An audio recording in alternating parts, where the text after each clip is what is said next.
Well, good afternoon, ladies and gentlemen. I hope you had a great lunch. Some response will be really, really appreciable. Thank you so much. All right. I welcome you back to the second day of Track B, INFOCOM 2019. We are at the special INFOCOM CIO Connect and Security Forum on day 2 of INFOCOM 2019. The sponsors for the forum are CIO and Security Forum Knowledge Partner, Ernst & Young LLP, co-sponsor NTT and NetMagic Data Center and Hybrid Cloud Partner, silver sponsor eduguy.com, technology partner Dell Technologies India, theme partner Ericsson India Global Services, technology knowledge partner Accenture Technology, innovation partners Hewlett Packard India and Intel, digitalization partner Siemens Digital Industries Software, cloud technology partner Oracle, business transformation partner Nutanix, digital partner TCG Digital, information and security partners emailauth.io and Human Firewall, CDN partner Akamai Technologies, product innovators showcase partners TeamViewer, OSS and Matsri Den. Associate sponsors are Tenable, Pinnacle Infotech Solutions, Trend Micro India, ESDS Software Solutions, Fortinet, .1 for C+, Workmates, Core to Cloud, Inturi, Consulting LLP. The host state for the event is Department of IT and Electronics, Government of West Bengal and WEBL. INFOCOM 2019 is supported by Ministry of Electronics and Information Technology, Government of India, Digital India Plan and National E-Governance Plan.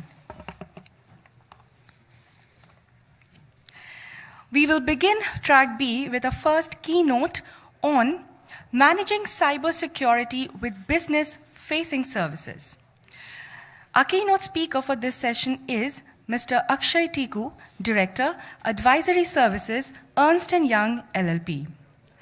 Mr. Akshay Tiku is a cybersecurity professional with more than 15 years of experience in various aspects of cybersecurity. He has assisted clients from across industry sectors and helped them manage their cybersecurity risks. His clients are spread across geographies including America, Europe, Middle East, Africa, and the Indian subcontinent. Currently, Mr. Tiku focuses on assisting clients in securing their industrial consumer IoT and cyber defense strategies. He is Masters in Network and IT Infrastructure Management from Symbiosis Center for Information Technology, Pune. Mr. Tiku also holds many security, privacy, resilience, and security auditing certifications. He has also been a guest speaker in many cybersecurity events. Ladies and gentlemen, with a round of applause, please help me welcome Mr. Akshay Tiku right here on the stage for his session.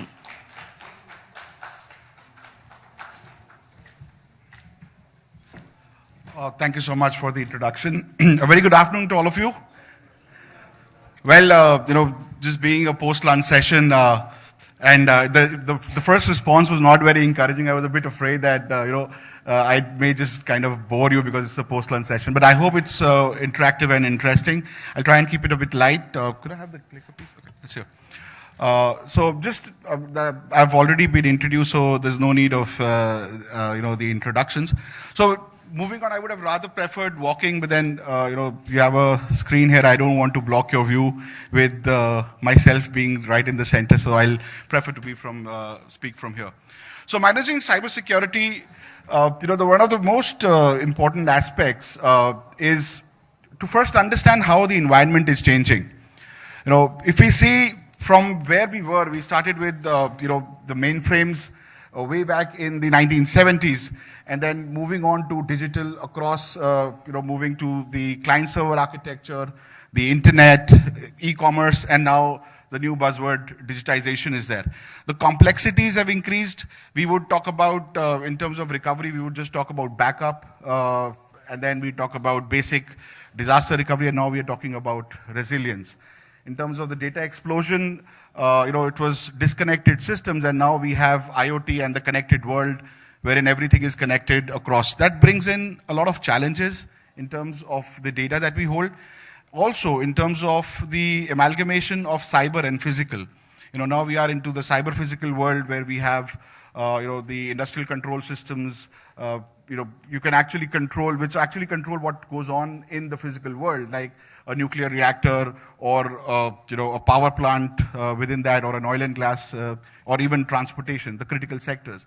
And even the government has a lot of focus on the critical sectors, and especially the security over the critical sectors with the NCI-IPC and, the various regulations which are coming in.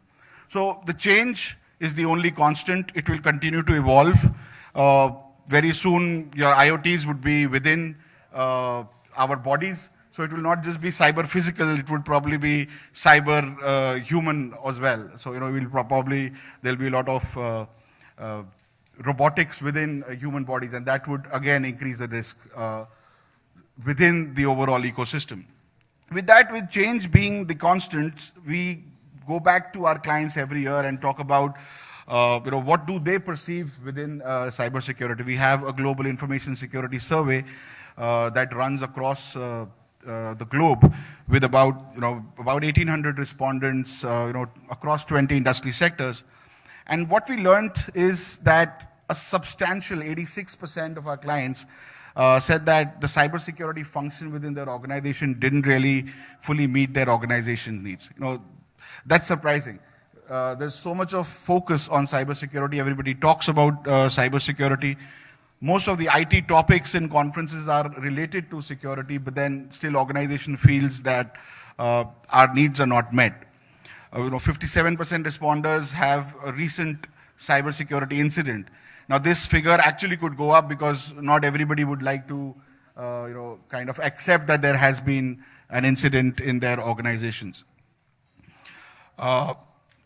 Another important aspect is about 90% do not even evaluate the financial impact of the cybersecurity incident that has happened in their organization. Probably that's one of the reasons where cybersecurity doesn't get that much of a focus, because if you really evaluate the financial impact on the business services and also on the customer-facing front that the cybersecurity incident has had, that gives your board, the organizations, the leadership, that view as to what is the seriousness of cybersecurity and why do we need that investment. Basic investments everybody has made, but investment into more robust processes, advanced technologies, and you need to be ahead of the hackers. So it's very important to understand the financial impact of cybersecurity on our businesses. In the connected world, again, where you've got mobile devices, you've got all of these connected devices. We asked them, what is it that are the biggest risks that you face?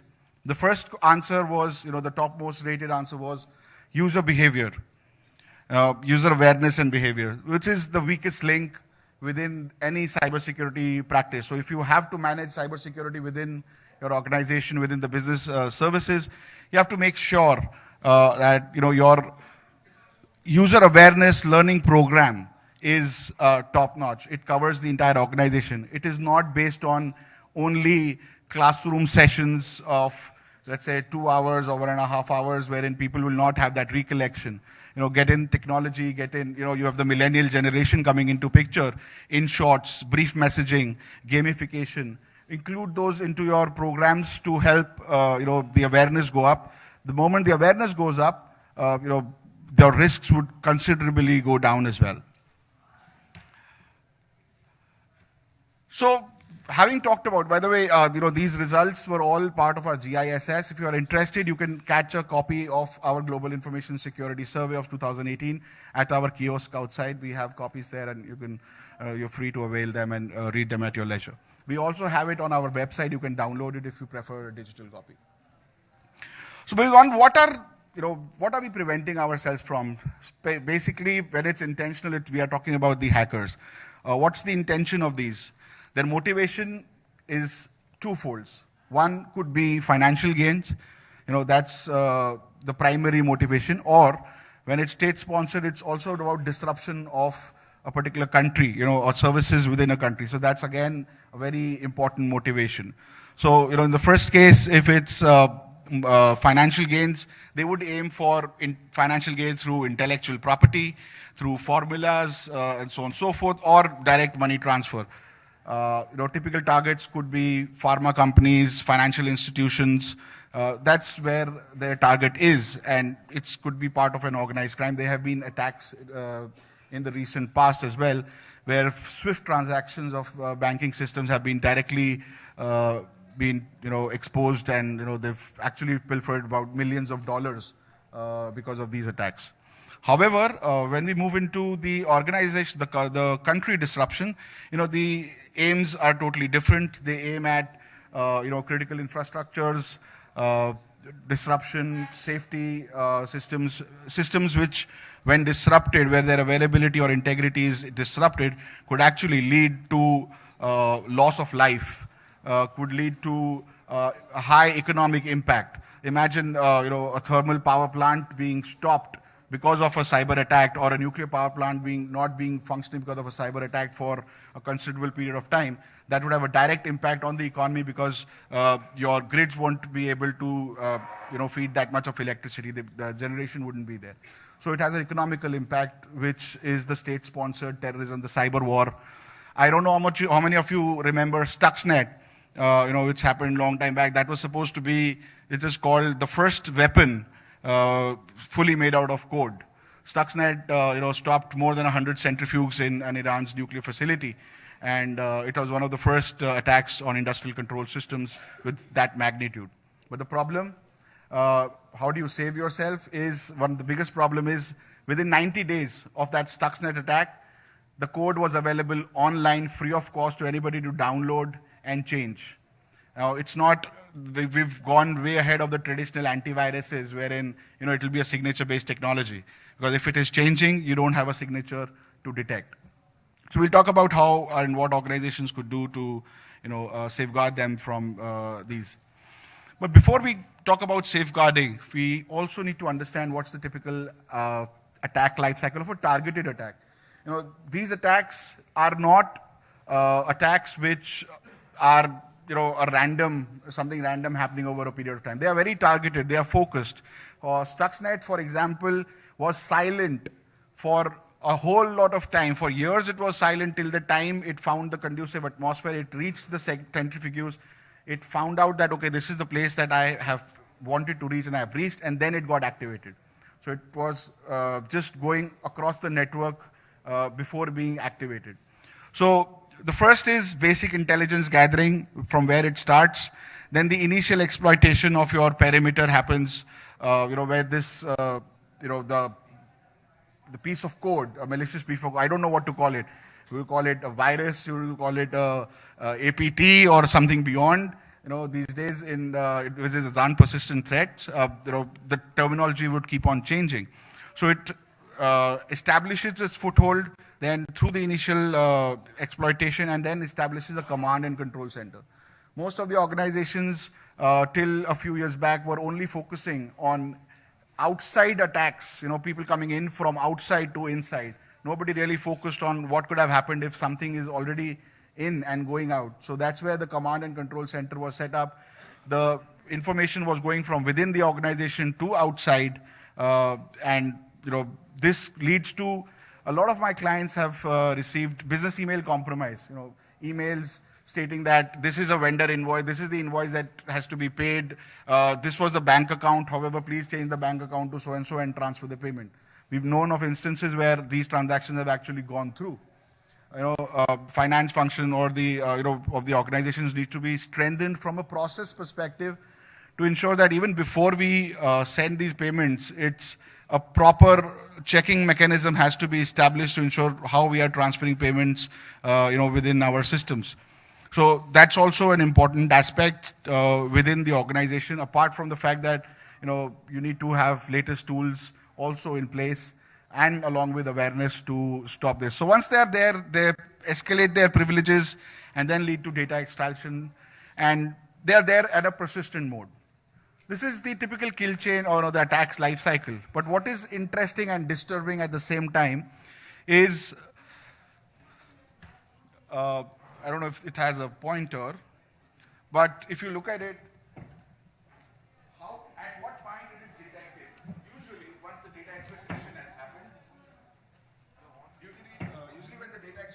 already happened is the time when, the third parties or somebody, I'm okay with that. Third party or somebody actually detects the attack, whereas the actual detection through, you can say through advanced threat intelligence and advanced technology should actually happen at the initial exploitation stage.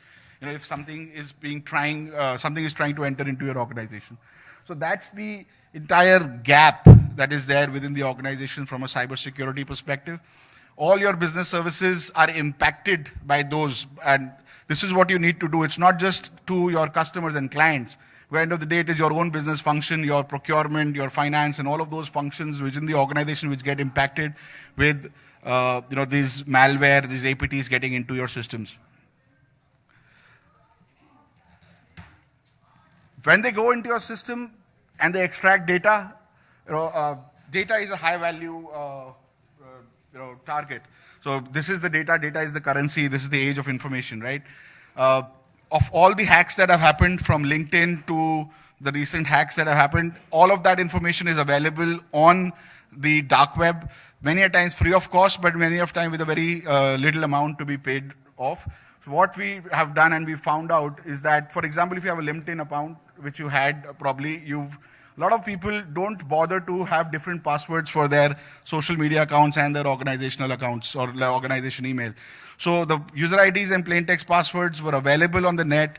You download them, you do a filter on the organization. LinkedIn has your organization information as well, which is available there. If you have a record of 1,000 people, chances are you may have 1 or 5 people at least who've not, probably the chances are more, but we found at least 5 people in a limited set to have the same user ID and password still existing.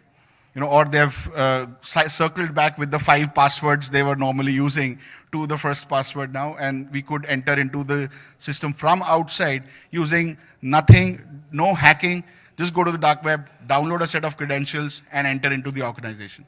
So that's how easy it becomes after data exfiltration.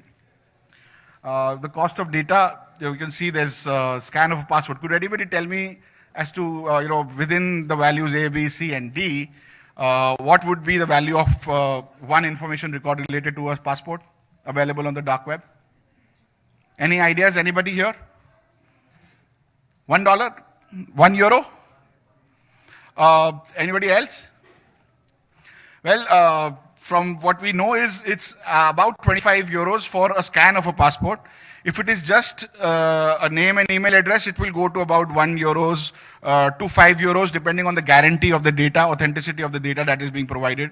The dark web works in a manner that we have. If it's without a guarantee, it will be much cheaper. But if it's coming along with a guarantee of data replacement, it will be, let's say, €5. But a password is €25. And with a lot of other information, typically with the guarantee and all, it goes up to about €50. Now imagine €50 and you just get 100,000 records. How much you have to pay for a whole lot of the information that you get. It's very small information, small money to be paid for a very large quantum of information that could be used for terrorism activities, because you've got identification, you've got telephone connections, a whole lot of things that can be done. And most of us just sign self-attest forms and give it. I would suggest, as a personal thing, please write the purpose of the self-attestation so that it cannot be reused. That's just the best practice that I use. So it's good if everybody else also uses the same. You can even rent a hacker on the dark web. So organizations have started renting hackers. Corporate espionage is not just a Western concept anymore. Corporate espionage is actually, a very much part of the Indian, this thing also. You can rent a hacker for very low. You don't have to meet him. You have to give him the target, and the hacker would do the job for you. Payment is made in Bitcoin, becoming more and more difficult now through the legislations which have been brought in and the instructions that have gone to the banks for not processing anything related to Bitcoin. But there are ways and means of still achieving it through various channels. So where should the focus be for developing effective cybersecurity framework? Of course, awareness we talked about. But before that, we need to understand what are the key factors that impact these technology. Regulatory and compliance. LODR, the SEBI's legal obligatory disclosure requirements which are there, listing obligation disclosure requirements are there, mandate that the board reviews the cybersecurity posture for listed companies, top 500 listed companies, every year, and and reports it. So that in itself is a very big component which has come out from SEBI. So that the board now has to actually, if they were not really concerned about cybersecurity or not really asking too much, now they have to ask, and a risk management committee has to be formed which will typically look at that. And this is across all listed, irrespective of the sector within the organization. Data management is a very important aspect which is leading to these changes in the technology environment. Digitization of not just old records, but new records which are coming in the digital format, changing market trends, rapid technology adoption, which brings in the question of shadow IT. A lot of times, if your own IT is not able to support you in rapid technological deployments, businesses, functions directly go to the third-party vendors and say, can you do this for me? And they'll host a website. IT wouldn't even know about what's especially happening. So shadow IT becomes a problem there. And risk management in itself has to be adopted by the organizations to operate in this dynamic landscape. But to do all of this, the most important is that the board, the top leadership must become involved in the cybersecurity, understand cyber risk. And that's where even the government focuses through the SAB, LODR regulations. Your risk appetite goes from top to down. It's your board, it's your senior management, it's people like you would decide what's the risk appetite that we can, achieve, what is our appetite. And it has to be supported with implementation of leading standards and regulations from bottom up. But more importantly, your framework, how you manage your security has to be your way of managing security. It should not be somebody else's way of managing security. For that, you need to analyze your own risks. What are the risks that the business is facing, the business services are facing, the customers are facing from your side. Once you've done this assessment, then only you can come up with a robust plan of action. And it is also important to have a roadmap in place, because you should not be struggling each time to define what is the next steps that we have to do. Define that robust action in place, define your processes in place, and at the same time look at technology. I don't know, contrary to popular belief, technology alone would not solve your problems. You can buy a product, but it will not solve your problem unless you don't have the governance, you don't have the processes, and you don't have the management support. You may have the budget to buy a technology, but if you don't have the processes and governance around with that, it would be very difficult for organizations to sustain in future around the security, with the changing landscape. So, you have to look at how insider threats could materialize. You have to look at the appropriateness of your risk management framework, the disclosures that are required by regulators, and the suitability of the governance structures. Also, an important aspect is to understand your assets. What is it that is important for you? What are the assets that you hold within the organization? Now, this also becomes important. These are very basic things which everybody thinks that it's very easy to do. But trust me, these are the most important and difficult factors. A lot of the CIOs that I've interacted with are struggling to get their inventory base correct in terms of even knowing what is it that they have, what is the data that they hold, and who is the owner of it. Even the storage of the data these days becomes very difficult to know where the data is stored. You don't need to solve that problem by having that data probably at centralized place. That may not really be the best way of going ahead, but you definitely need to devise your strategies accordingly. So just protecting your organization is not enough. If you look at the NIST, anybody has gone through the NIST cybersecurity framework, it talks about identify controls, it talks about protection controls, detect, respond, but also be ready for recover controls. The entire cycle is important for any organization to manage cybersecurity within their business services. It is important to identify the crown jewels, determine your risk appetite, set up an operating model and a culture of security through top-down as well as a bottom-up approach.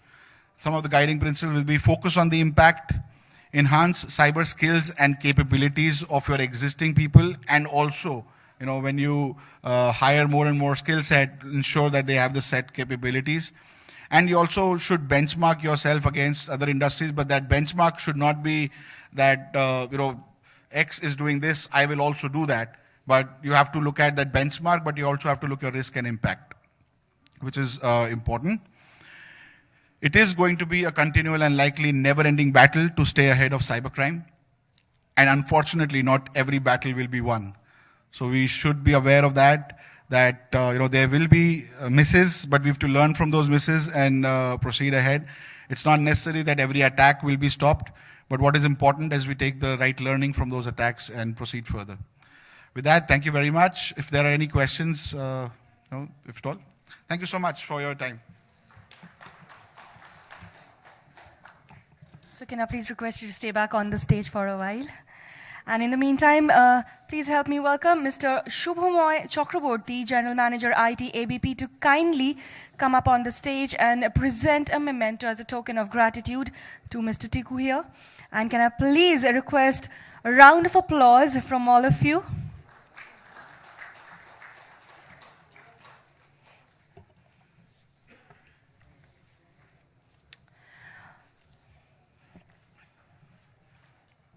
Thank you, gentlemen. Thank you. With that, we will move ahead to the first panel discussion for today. But for that, I would request you to kindly give us a few minutes for us to do the setup. And in the meanwhile, I have some information which I would love to share with you at this point. There's a particular we have an app, INFOCOM app, which is present there in the Play Store. I would request you to kindly install that.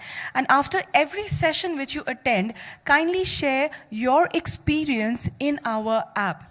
Apart from that, I'm pretty much sure that most of you, or rather all of you, are present on social platforms as we are. So you can connect with us on all the social platforms as well. We would like to meet you on the social media, where we are actively present on the Facebook as INFOCOM Connect, all in capital letters. We are there on Twitter as well, with our Twitter handle at INFOCOM Connect.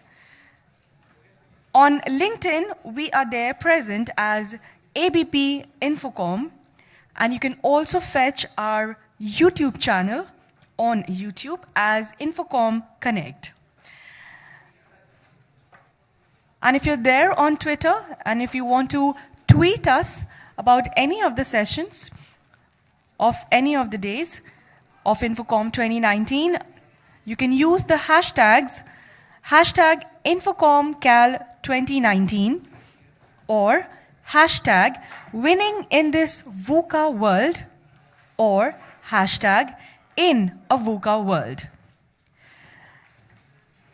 You can also tweet us about INFOCOM Calcutta this year with the hashtag INFOCOMCAL19 or #WinningInThisVUCA-World, and of course #InAVUCA-World.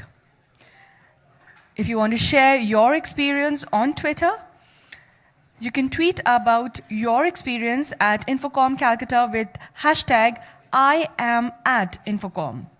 Apart from the hashtags which I've already mentioned,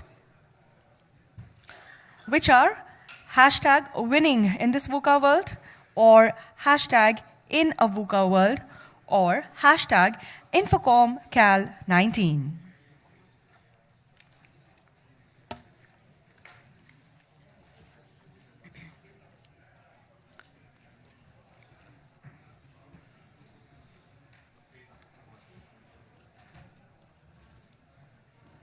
It's absolutely very, very encouraging to see a full house, and not just a full house. We also have a lot of delegates who unfortunately couldn't get a place, and they are standing here, which simply shows that how interested you are in all the sessions which we are running through the day. Thank you so much for all your presence. And with this, I guess we are almost prepared for our panel discussion, our first panel discussion for the day.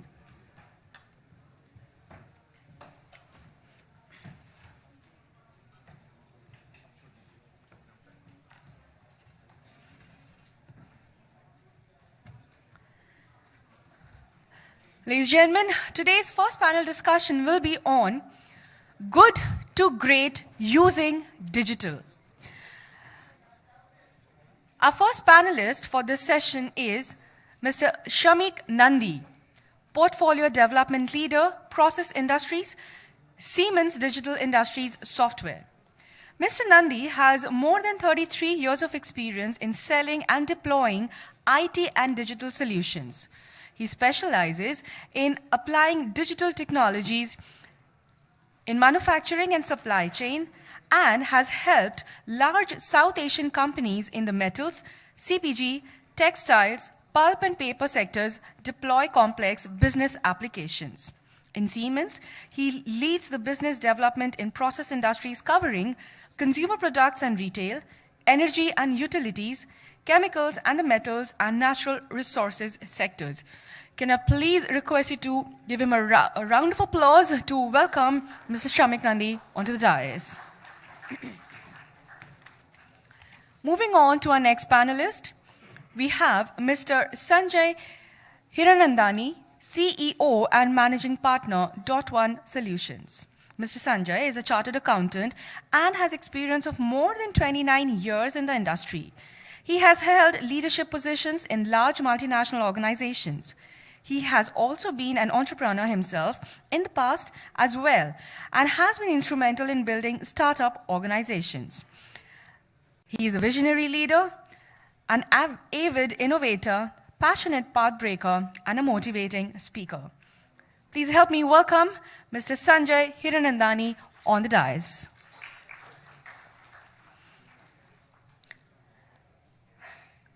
Our next panelist for this session is Mr. Shurujit Biswas, Chief Operating Officer, Techno India Group and Sister Nivedita University. Mr. Biswas, who's a COO of Techno India Group and Sister Nivedita University, has a progressive work experience of over 2 decades into marketing, operations, business and product development with corporates such as DataPro, Tata Unisys, NIT, the Neotia University, Rice Group and Adamas University in India and abroad. He has operated as the country head for NIIT Beximco for 3 years in Bangladesh and was instrumental in creating IT workforce in West Bengal. Please give him a huge round of applause and welcome him onto the dais. Our next panelist for this session is Ms. Shankhamitra Pain, Head of IT, HEL and CESC Generation, RP Sanjeev Goenka Group. Ms. Pine is the Head of Information Technology Generation serving CESC Generation, HEL and other companies in the RPSG Group with operations spanning generation of power catering to West Bengal, Maharashtra, Tamil Nadu, Noida and beyond. Her earlier role was Head and Chief Engineer IT in WBSETCL, the State Power Transmission Utility and Transmission License of West Bengal, India. She was also a full tenure independent director on the Board of Directors and Audit Committee member of Dakshin Haryana Bijli Vitaran Nigam Limited, the state electricity distribution company catering to South Haryana, India. Can I have a round of applause in welcoming Ms. Pine on the dais? We move on to our next panelist for this session, we're extremely happy to have Professor Ujjwal K. Chaudhary, Pro Vice Chancellor and Dean, School of Media and Communication of Adamas University. Professor Chaudhary is currently the Pro Vice Chancellor of Kolkata-based Adamas University and has been earlier the Dean of Symbiosis and Amity Universities, Whistling Woods and Pearl Academy. He believes in new age education methodology of a conscious and active blending of online, offline, and experiential learning for nurturing 21st century professionals. Can I please call upon Professor Ujjwal K. Chaudhary with a round of applause, everyone. Our next panelist for this session is Mr. Probal Chakraborty, co-founder and CTO, EduGuy. Mr. Chakraborty has more than 30 years of extensive hands-on techno-business experience. He spent more than 15 years in manufacturing industry in sales, marketing, procurement, and production with large Indian MNCs, and then an equal 15 years in technology in SAP functional consulting, delivery and program management with global IT giants. He handled large transformation programs across countries and cultures like India, US, South America, and Singapore, and across industry verticals like steel, mines, minerals, cement, paper and pulp, electronic, IT services, etc. Can I please welcome Mr. Probal Chakraborty on the dais, and please help me welcome him with a round of applause. Thank you, sir.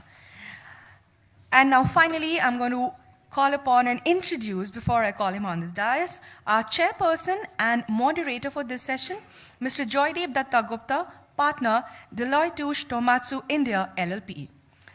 Mr. Dattagupta is a partner of Deloitte Touche Tohmatsu India LLP and is the Clients and Industries leader for Deloitte South Asia. He's on the Global Clients and Industries Council and the Asia Pacific Clients and Industries Council. Mr. Joydeep is on the Deloitte South Asia Executive and is the regional practice leader for the East. Can I please have a round of applause to welcome him?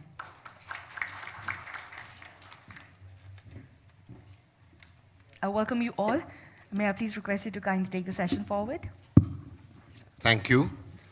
Very good afternoon to all of you who are here. Thank you for being here for this session.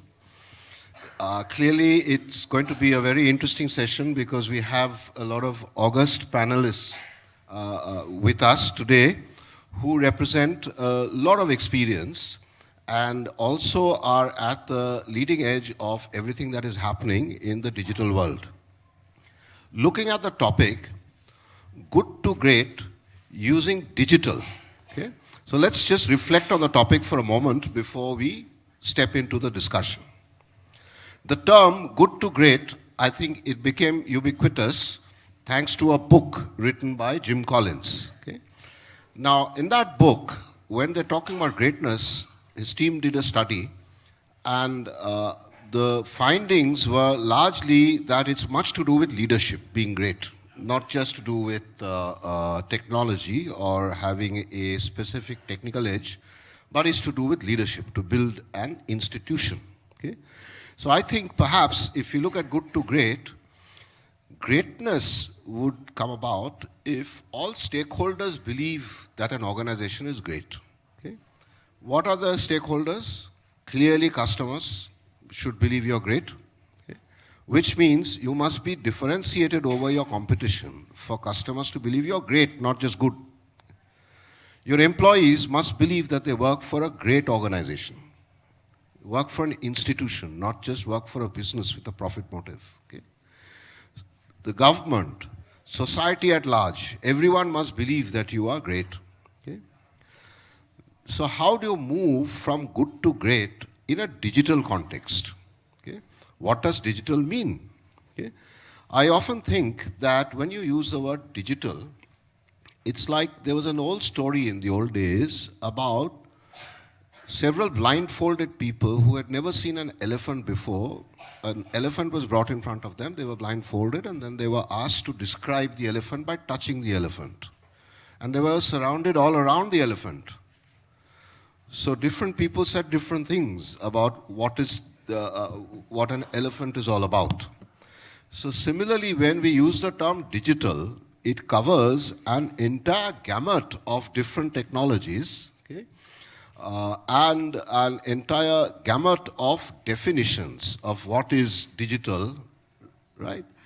But I think the definition doesn't really matter. What we are truly interested in is seeing real-life examples of how organizations are taking a digital approach to create differentiation, to serve their customers better, to be better engaged with their employees, okay?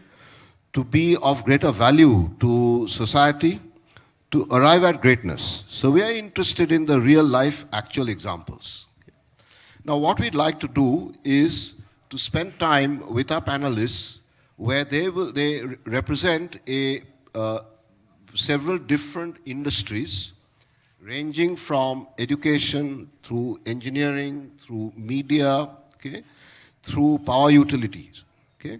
So we'd like to understand from them some real-life examples of where organizations have used digital to achieve greatness. So that's, I think, would be of great interest to me, and I'm sure of great interest to everyone here.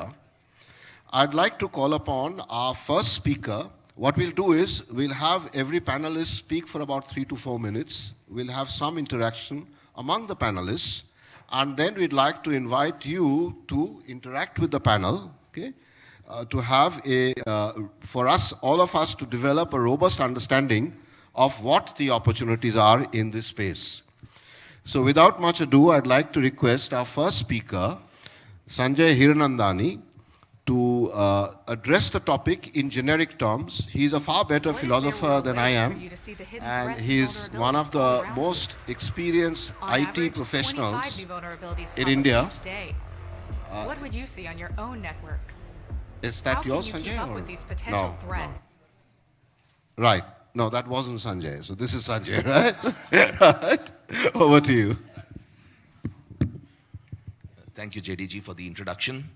At the outset, before I get down to my 3 or 4 minutes on the topic, I'd like to take this opportunity to congratulate the ABP group and the entire INFOCOM management team over here for making it to 18. This is the 18th year that INFOCOM has been in existence. And I think the very fact that it has stood the test of time shows that what had been thought about 18 years ago was in its right wisdom. So congratulations to everybody from the ABP group and from INFOCOM. So JDG, the topic for today's panel discussion is from good to great in a digital world. Let me try and break it up into 2 parts. From good to great and some of the nuances of the digital world. Firstly, getting from good to great is not instant. Just because you are good, you are not one step away from greatness. Yeah? What you've got to do while you're good is get better every single day.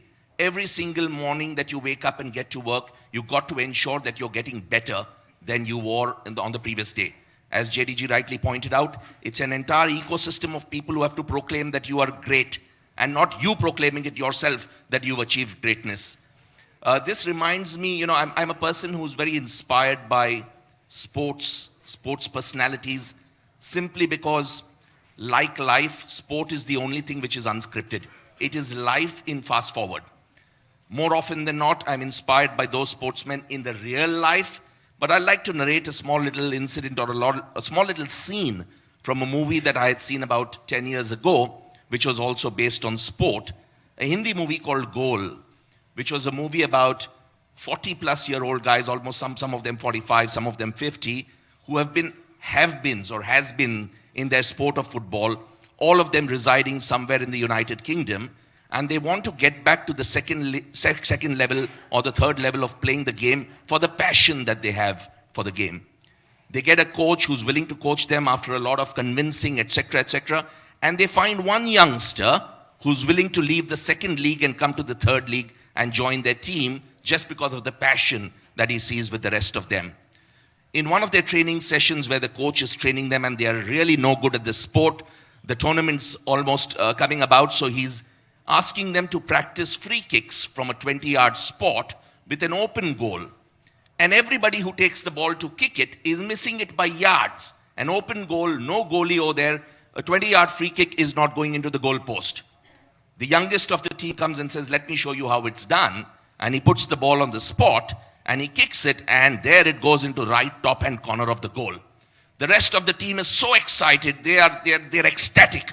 They actually start celebrating, pick up the guy and start celebrating. The coach blows his whistle and says, stop it. And they're wondering why. And he says, put the ball back on that spot. And he asks the same guy, do it again. And he takes a kick again, this time to the left-hand corner of the goal, but it goes in. He says, now celebrate. Now celebrate. Yeah? Notice, now celebrate. So from good to great is all about ensuring that you're able to do good consistently, all the time. That's how you get from good to great. Yeah? Now coming to the digital world, because the second part of this topic is good to great in a digital world. There are nuances of every world, the brick and mortar world, the digital world, and whatever worlds that we have been through and will go through. A couple of things or 3 points that come straight to my mind. and what I may say first might not be music to many people's ears over here, but I do believe that experience could perhaps be the biggest deterrent in the digital world. Yeah? This oft-repeated word of saying, I've got C-level experience of 30 years, 35 years, may actually go out of the window, because you may have a 20-year-old guy sitting in a garage somewhere creating the next digital revolution without even 1 day of C experience. Yeah? So A, experience could be the biggest deterrent. Speed, we all know, is extremely important in the digital world. And of course, the oft-repeated word of innovation, you cannot have the digital world taking the strides or making the strides for business benefits without innovation. Often people have asked me, what's the best definition of innovation? There are multiple definitions if you open the dictionary. The one that strikes me the most is that taking an idea to an invoice. That's a great definition of the word innovation, yeah? To sum it up, I've been sitting through some of the sessions yesterday, I've sat through some of the sessions today. One example that struck me in the BFSI panel discussion that was happening yesterday, a gentleman's name who I unfortunately don't recall, he took the stage and was citing an example of what happened to him somewhere in Hyderabad when he was visiting a temple area, and after he came out of the temple, it was expected that the poor people who had lined up over there would be receiving some alms from him. But unfortunately, in his wallet, all that he had was credit cards, digital wallets, and however much he wanted to pay them, he could not, because he didn't have a single rupee in his wallet. Yeah? So one of the poor guys saw that this guy actually wants to pay, but he perhaps doesn't have the money. So he went up to him and said, "Sir, do you have Google Pay? You can pay me through Google Pay also, yeah?" So that's one part of digital that we are talking about. The other part of digital that has struck us, and I think each one of you would have heard about, this lady called Greta Thunberg, a 16-year-old from Sweden who managed to leave her class whenever she could with a placard outside the Swedish consulate talking about change in climate. It's the digital world that got everyone so focused onto it, and today she's become an ambassador. So I'll sum it up by saying this is how you get to good to great, some of the nuances of the digital world, and a couple of examples of the digital world for us to ponder upon. JDG, that's from my side. Thank you. Thanks so much, Sanjay. So we learned something from you as ever. You need to be consistently good to be great. Okay? It's not a one-off. Okay? The value of experience is possibly not as important today as the value of innovation. But innovation means you have to be able to invoice. It's not creativity for the sake of creativity, but it's to meet a need which is backed by real demand. Somebody is willing to pay for it. Okay? And then, of course, what you did point out is the digital world gives you tremendous reach. So your model, your business model has to also factor for that reach, that the context is different today from what it was earlier, and the payment mechanisms have changed, right? Thank you so much. Okay. I would now like to request our second speaker. We have 3 speakers from the world of education. Okay. So I'd like to request before that, and we have 1 speaker from the world of utilities, which is Shanghamitra Pine. I'd like to request her to talk to us about real-life applications in the digital world, which is actually transforming organizations to greatness. Over to you. Thank you, Mr. Dattagupta. Good afternoon to all my fellow panelists, ladies and gentlemen, friends of the media and the wonderful INFOCOM managing group. It's a pleasure to be addressing all of you, and the topic that in a VUCA world, how do you go from good to great using digital? So, I mean, without much ado, all of you are users of what we produce, electricity, and you know that, this industry is a barometer of how the nation or a state or a city for that matter is really operating. So if any of you here are residents of Calcutta, which I hope many of you are, you will know that the electricity situation in our city, in our state is really very well for the last almost more than a decade or so. CSC itself is a company which has been powering the nation from 1899. And while that might seem like an advantage, as it was discussed, transformation in a legacy company can be difficult, can be, a great challenge. And I'm happy to share that, in this vulnerable, volatile, and uncertain world of electricity production, electricity distribution, CESC has been doing very well. It has expanded its business from beyond Kolkata, Howrah to pan-India footprints. We now generate electricity in West Bengal, in Maharashtra. We have renewables in Tamil Nadu, Gujarat, Rajasthan. We have distribution franchisees in Rajasthan, in Kota, Bikaner, in Malegaon, in Maharashtra, in Greater Noida. But one interesting thing about electricity, unlike other businesses, it's a regulated business. The market demand and supply is not the only thing that will actually control your business. Your tariffs are, controlled by the state electricity regulatory bodies of each state and the central ERCs. So that is one challenge which every electricity utility faces. The other is it's considered, and in a way rightly so, to be a social sector as well as a business.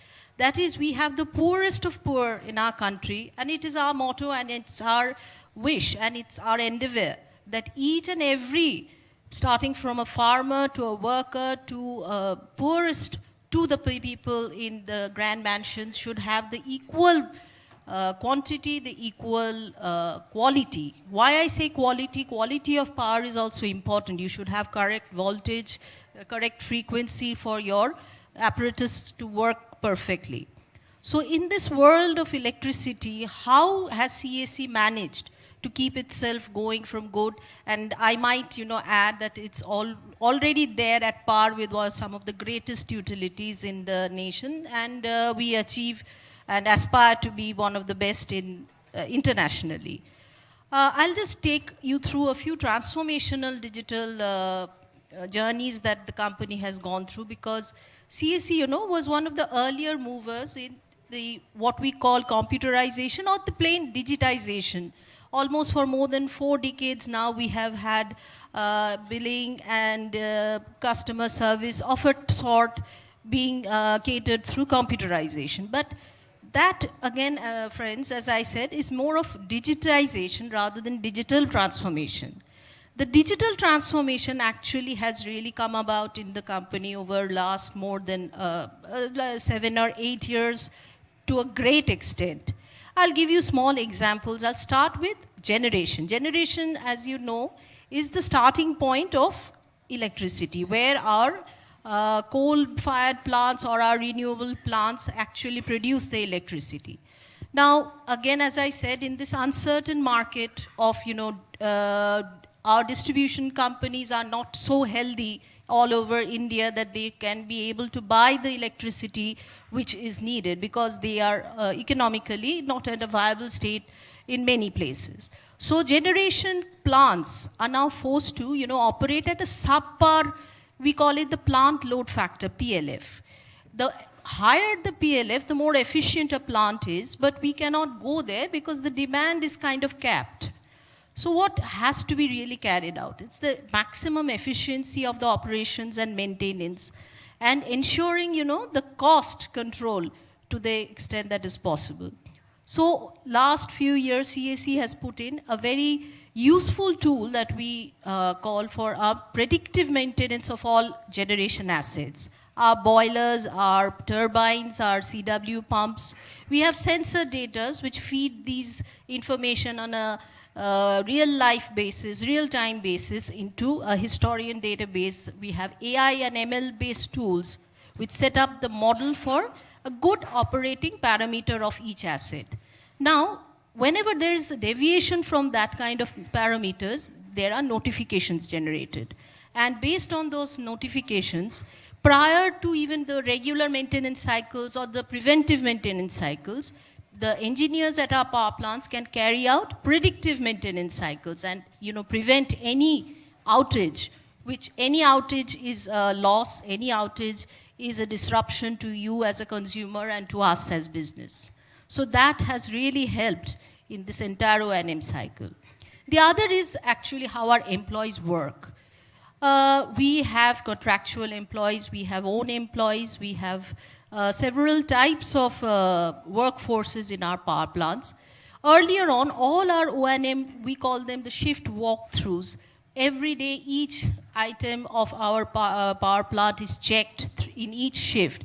And those notings used to be taken manually, and then the workers used to come back, and some supervisory staff used to enter it into the data banks. What has transformed? Because you see that this is a layer which was there, which caused maybe some delay. There was not sufficient data to fall back on for later analysis. We have introduced tab-based O&M walkthroughs on our power plant floors. So each shift, our workers take these tabs. There are QR codes, there are RF tags, and some of them are captured manually, some of them are swiped. We get those information on our data banks for all later analysis, for any kind of, deviation that our senior engineers can find out, and it has really helped majorly this analytics that we've put in. On the distribution front, there's been another silent revolution, and some of that revolution has really been driven by the way the consumer has been operating in this entire digital world. Because the same consumer who goes for the banking is our consumer too, right?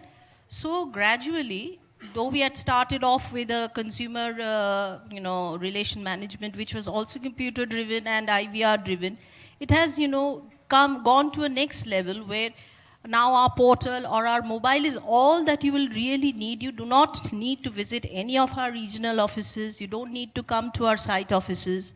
You just can have any service you need from CSC through any of these digital dynamic footprints. The other thing that has really helped us is our outage management, because you see an outage for whatever, there is no load shedding as it used to be called because of lack of supply. There is no load shedding in the city or in the state anymore. We might have minor faults, but immediately addressed through our outage management system, and there's also a helpline where the consumer can come immediate onto either through the chatbot or through the phone lines and approach us. And another interesting fact which I would, maybe all of you would have known if you were in Calcutta, that earlier the meter inspectors used to go about with those black books and collect the meter data. So now those have been replaced by tabs. They come back, that goes straight to billing and for all data analytics. And before I wrap up, my final transformation story, which I'll tell you, which CAC is doing, is as we were discussing, for the climate. So electricity, electric vehicles, being the clean sources of energy utilization, clean ways of energy utilization, induction cooking. We are trying to put up EV charging stations. We are encouraging consumers to use electricity as a clean energy, and that is our, participation as giving back to the society through clean energy. Thanks. Thank you, Changamitra. CSC has been around from, you said, 1899, and clearly that is because that's the hallmark of a great organization, because they've had to deal with so many waves of technology. And it's heartening as a consumer to know that you are doing your best to control costs through using digital means and making life easier for us. And clearly that is the hallmark of a great organization. Just one question. Your meter reading team, they used to have Royal Enfield Bullet motorcycles with a sidecar. What happened to those? Well, that was required, because there was a lot of paraphernalia they had to carry. All right, thank you. So now everything's in their pocket. We'd like to move on to the next section, which is what is happening in the world of education, right? So I'd first like to request Mr. Shurajit Biswas, who is the Chief Operating Officer of Techno India Group and Sister Nivedita University, to give his perspective, and then we'll move on to our other speakers. Sure, thanks, JDG, and good afternoon to all. I think the first thing which I would say, you talked about the book called Good to Great of Jim Collins, that the first line of that book says that good is the greatest enemy of great. And I really take on from what Sanjay has said, that experience really doesn't matter. It is innovation which ultimately gives dollar does matter. And me being a marketing professional who have worked in education, so I'll just touch upon 2 points because I know we have a shortage of time. First of all, I think education industry as a whole has come through a lot of innovation in terms of implementation of digital strategy, starting from student admission to the execution of the courses to, at the end of the day, the placement and the certification. So the first thing, because I'm a marketing professional, this is my passion, I think in the last 10 years' time, the best thing which has happened in terms of student interacting with the colleges is there are a lot of transparency. Earlier, they used to go to 2 through 3 colleges and they used to take information from them. But today, they have a plethora of options in front of them. They can actually think about taking admission in a university in US or anywhere in the world, and they don't have to go anywhere because there are a lot of platform which is built, there are a lot of platform which is coming through which they can know everything, and everything is very, very transparent as far as admission process is concerned. Having saying that, it makes our life easier as a marketeer because we don't have to go around to spend a lot of dollars to do customer acquisition. So, in fact, the student acquisition has reduced drastically because you interact with student through digital platform, and that's, I think, the first step of being moving towards from good to great. That's what, from the perspective of student acquisition is concerned, and I have my fellow colleagues over here who will talk more about it when he will have the chance to speak. Now, going forward in terms of pedagogy, I think the maximum challenge which we face today in education industry is to get a good teacher. There is a huge shortage of teacher. People who are starting in best of the universities, they don't want to become teachers. They want to go to the multinationals. They want to go anywhere, and they want to become top CEOs. But nobody wants to come back and be a professor. I think that challenge we have started eliminating by using digital strategy, where the mix of the hybrid methodology of learning, which is instructor-led training, as well as the synchronized learning technology and e-learning has helping us a lot. And really, really speaking, that has actually, the knowledge discrimination among a student from a village versus a student from city has just gone out because everybody knows everything. Today, sitting in Calcutta or in Purulia, anybody can see a lecture of astrophysics from a professor of Harvard. So this is something which has actually opened up a lot of ideas, a lot of opportunity in front of student.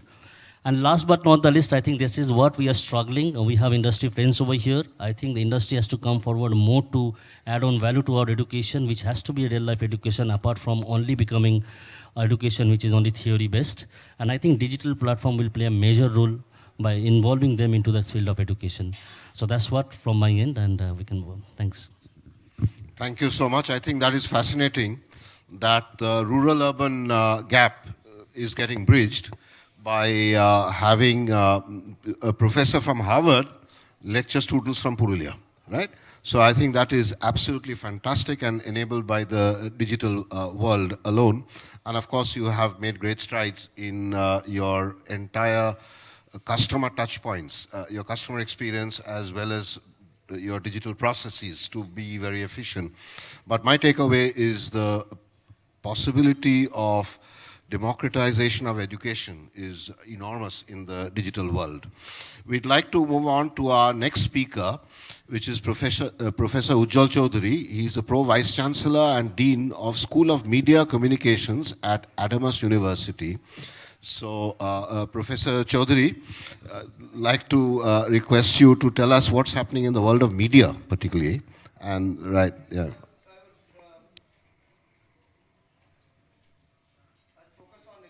Right. Education only, if you don't mind. I'll go to the fundamental changes that have happened due to digital media or the impact of the digital world on education. Teachers are no more teachers. You don't have to teach because students, perhaps, as far as knowledge is concerned, they know quite a lot and they can know quite a lot. It's on their hand, hand palm, the mobile itself can teach them a lot. So teachers' role have to change to mentors, and that's a big deal. And though we tell it, most of the teachers do not often understand. They are only the first stimulus. They can only excite interest in a subject. They cannot answer all questions. And that that has to dawn upon the teachers, particularly those of us who are on the wrong side of 50s, and many also on the wrong side of 40s, have to really understand that. Second, students also have to evolve. Students used to study in the classroom for marks, for degrees, completely changed. Students can study anywhere now because of the digital world. Inside the classroom, beyond the classroom, they would actually study for life skills, for career, lifetime career. Now this whole concept of lifetime career is also changing. So therefore, students have to become learners and not technical students. Knowledge, the whole purpose of education was to transfer knowledge, is completely dead, obsolete. And therefore, the purpose now is not about knowledge, because knowledge is, if you equate knowledge with information and data, it's available quite easily. If you equate knowledge with application, that's where the digital world has made a big change. Students today have to learn skills, adaptability, creativity, and problem solving. These are the things which most of our education haven't taught. The other big thing that I would like to point out, education cannot be unilinear. We have understood that. It has to be participative. Therefore, engaging. That's the problem we face in colleges and universities today. How do you really engage and keep the students' learners interested in what they study? Only a storytelling method can bring that sort of thing. I'll give some examples. This is the fundamental change that has happened through digital. And to make it really great, I'll give some examples, because as JDG has told, examples are always better than precepts. So a few illustrations. One of my friends is in Jaipur Institute of Management, and he found that the attendance was going down. And a simple thing he actually practiced and then did that was to create a small 3 minutes vlog about the topic that he's going to take up next class or next week. And in a very humorous way. Suppose it's economies of large scale. He would equate to hunger, extreme hunger, little hunger, lesser hunger, and all that. And he'll make a very humorous 2 to 3 minutes video and send it to the class. And the video will always end with 2 or 3 questions, will make them think more, and that will excite the interest. He later wrote an article on that. He did it with 3 or 4 other teachers, engaging them as well. And he found average of 72% attendance went up. The point is that engaging storytelling is a very crucial point here. The other point is that there are certain other techniques and tools that have been developed in the digital world which can engage learners and mentors beyond the classroom. Within the classroom is one. We have many methods there, flipped classroom and all that. But beyond the classroom is what is crucial. I'll give some examples. Wiseware. Wiseware actually creates a playlist of knowledge. So a particular student is strong in something, doesn't need to learn that certain thing at the top. The weaker things can be learned more at the beginning. And someone else could have a different playlist, the way we have musical playlist. So they use big data analytics and content management, and educators are developing individualized curriculum or organic curriculum instead of structured curriculum as it is told, as it is usually given. And this also makes education less instructional and more experiential. And that's the world, that's the necessity of education of tomorrow.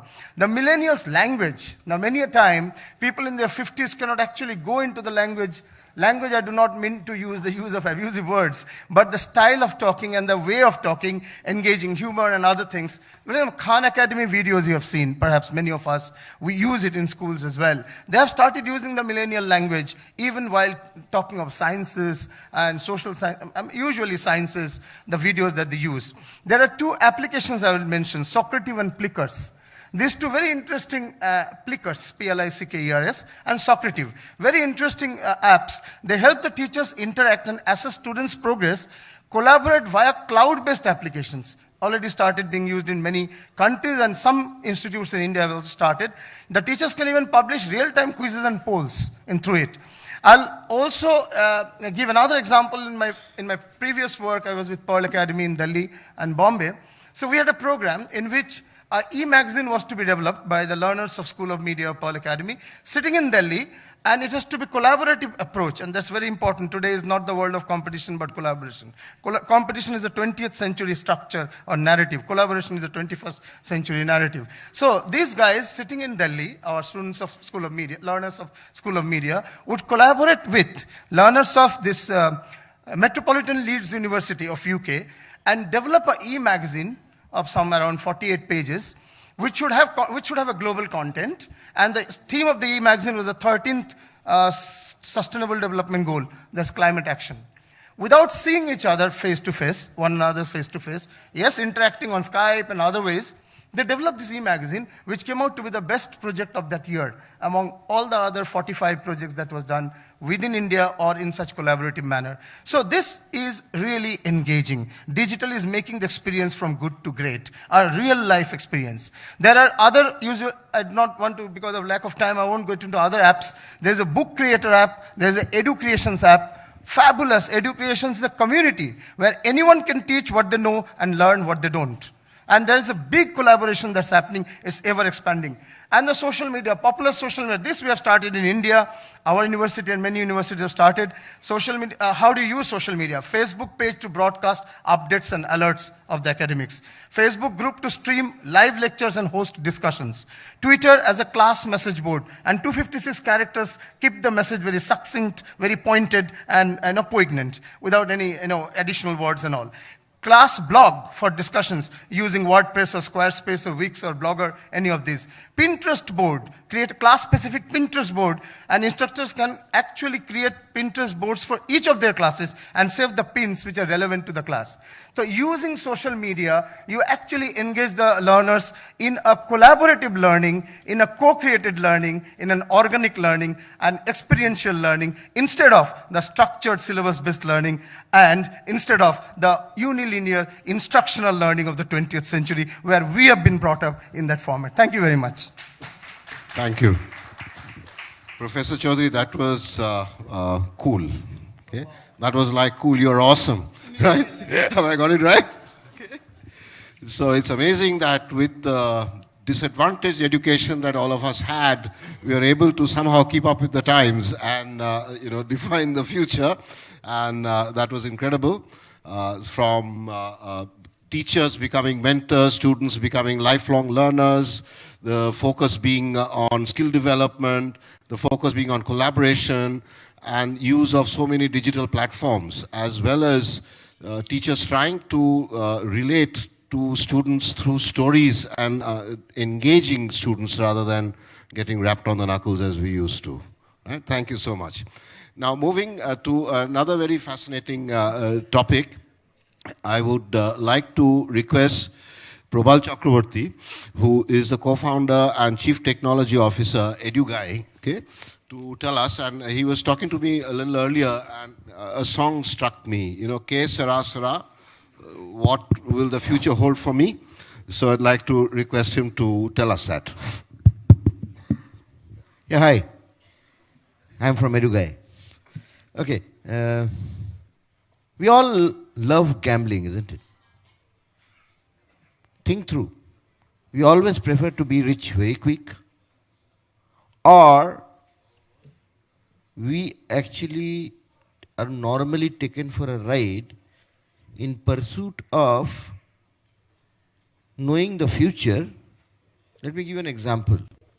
If I tell you, and if you believe me, and suppose I'm a God man, that before going out, if you don't touch my feet, you're going to die.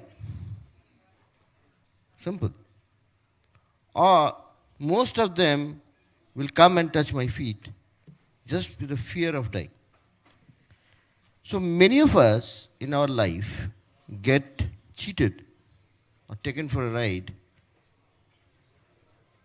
by some future tellers, like they sell stones or they sell this and that. However, the biggest gamble that we do today is with our future.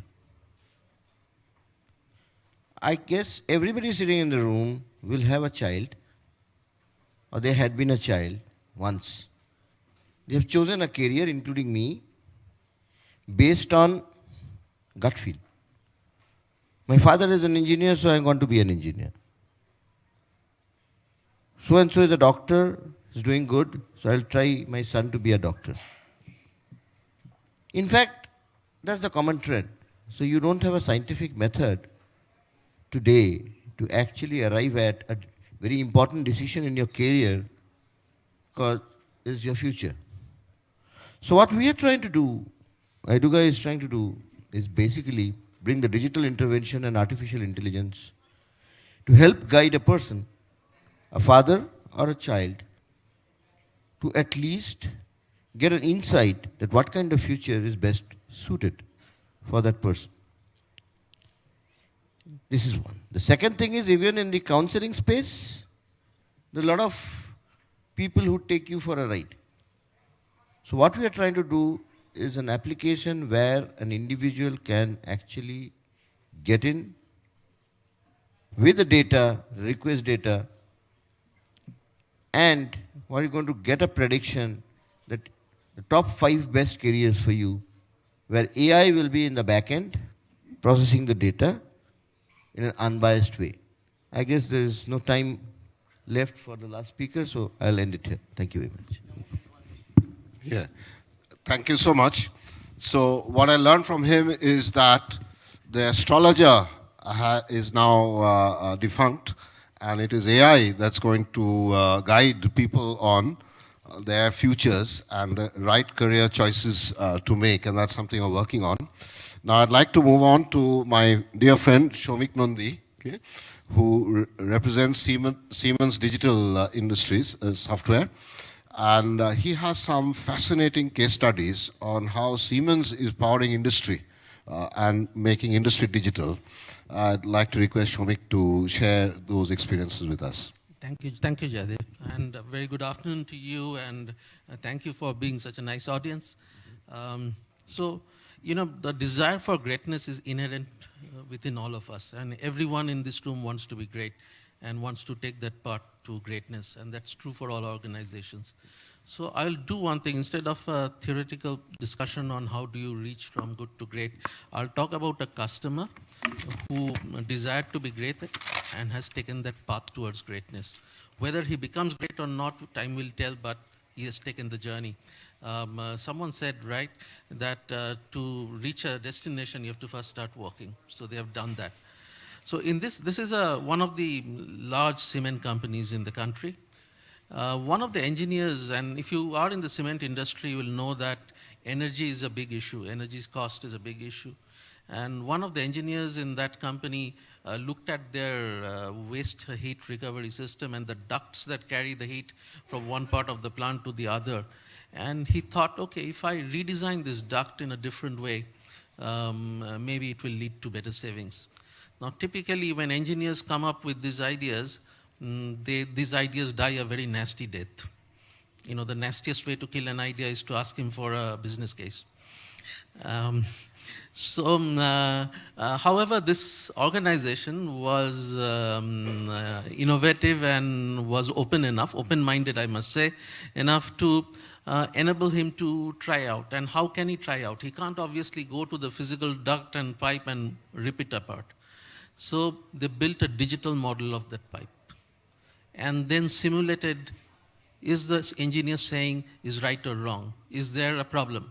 And the simulation said yes, on the digital model there was a problem. And then the engineer experimented with various shapes and they came out with an ideal solution for the pipe, which they implemented. And the organization, even the chairman of the organization, was very excited. And after that, they have now tried out about almost a dozen projects in various areas of their plant. So the question over here is, and this applies to all manufacturing and utility companies as well, who knows the company and the operations the best? The engineers that work over there, they know that the best, and they come up with ideas. And one way to reach the path of greatness to empower these people to try out their ideas. And this is where digital has a big play. You build a digital twin, let that be an experiment ground for all the engineers who come up with ideas to try out their ideas and see which one works and which one doesn't. You may like to call it the ARM Engineer Initiative, but it works. And our cement company now has got huge tangible benefits. They're willing to come on stage and talk, and there's no reason why this can't go to other organizations. It's being tried out now, as we say, in a power gen company. They are trying to reduce their ash content in boilers. It becomes safer, it becomes more energy efficient.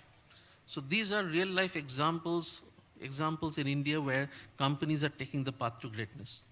Remember, in this path, there are two big challenges in the modern world. One is complexity, and the other is people.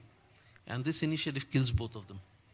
You can manage both of them. You can manage your complexity by having a digital twin of your operations and experimenting over there, and you have a very empowered and very enthused workforce who will help you in the journey.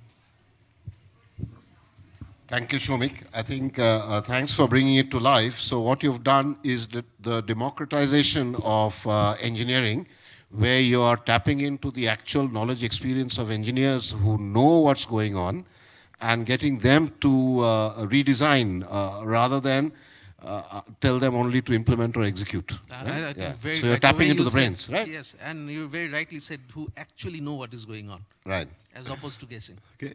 Now, that brings us to a close to our panelists' views. Unfortunately, we've run out of time, and you are running 20 minutes late, so that will eventually cut into the end times, right? But I think one or two questions, though there's this board here saying 0, 0, 0, 0, which is scary. And also the lady has kind of, through her body language, standing there saying, now your panel is over, right? You can go, right? But let's take one or two questions, right? Right. Yeah, there's a question there. Hello, my name is Indrajit Basu. I am a retired IT professional. I'd like to ask Madam Sanghamitra Pine one question. That is, can you tell us something about smart metering? Is CSC going ahead with this? And secondly, what is the extent of surveillance against surreptitious stealing of electricity? Yes, Can you please elaborate? Very, very relevant two questions. I'll take them very quickly. By itself, these are huge topics, but just to address them. CSC has ventured on smart metering and also AMR, AMI. Most of our high-end meters, the meter reading is through AMI, whereas only the domestic meters are read through the tab-based thing that I mentioned. We have put in a smart grid POC at certain areas. We gathered them into a data center of our choice and use it extensively for analytics. Now coming to the pilferage, we have transformers which are fitted with our DTRs, the distribution transformers are fitted with energy meters. The loss figures are monitored, the loss figures are controlled through analytics, and our engineers who are actually on the lookout to reduce pilferage and ATC losses get these analytics so that, we've arranged for a data democratization kind of scenario so that they have the figures of production vis-a-vis, output. And that really helps them to work on the field. I hope that answers some of what you want to know. Thank you. We'll just take one more question, but please restrict it to one question, not two or three. Right.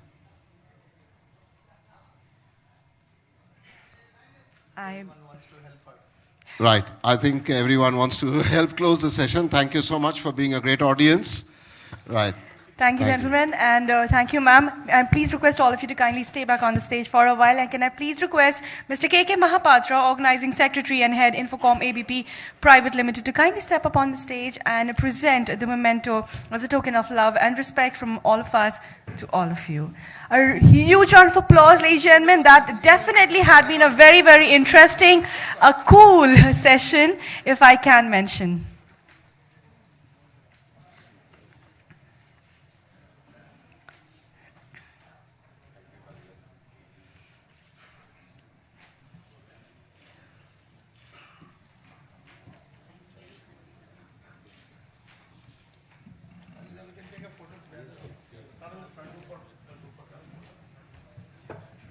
And while we are building memories over here for day 2 of INFOCOM 2019, for track B,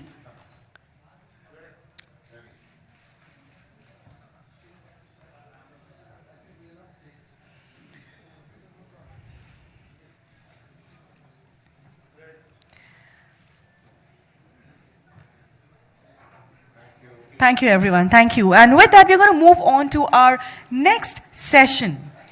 Our next keynote session will be on benchmark like a boss to improve your security program. And this session is brought to you by Tenable. We will take just a while to set up the stage for the next keynote session. In the meantime, ladies and gentlemen, as I have informed you earlier, reminding you yet again that we do have an application. Kindly fetch our Infocom app in your Play Store. Install it kindly and please share your experiences of every session which you have attended. If you have anything to share, if you want to have a discussion, or if you're looking forward towards anything, kindly post your experiences and your updates, your thoughts on our app, which you can easily find it in your Play Store.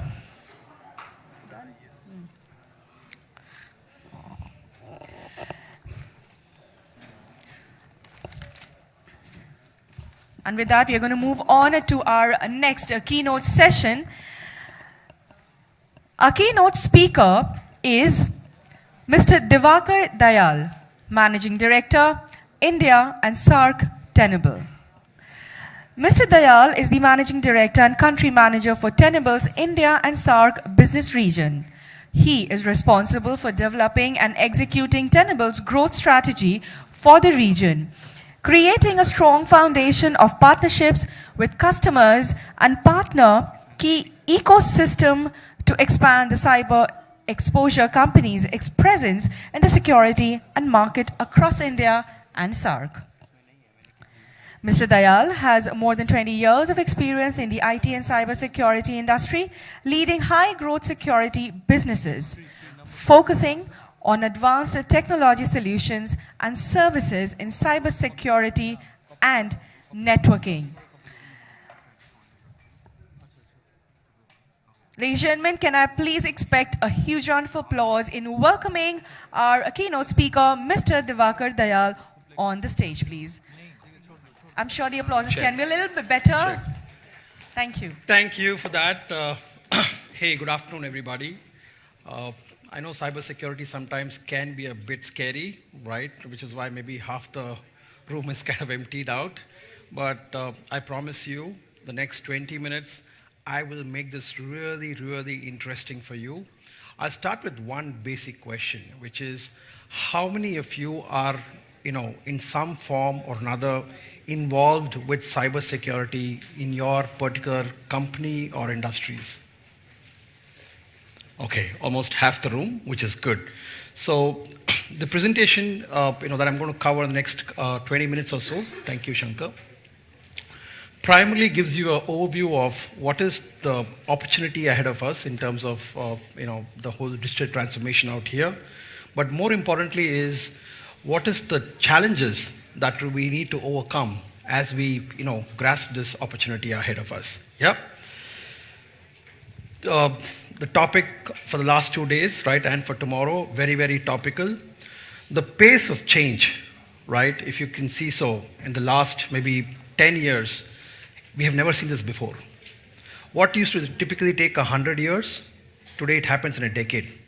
And what typically takes a decade, maybe in a year we get done, right? And we already know that. Companies get created and become $1 billion in maybe a couple of years.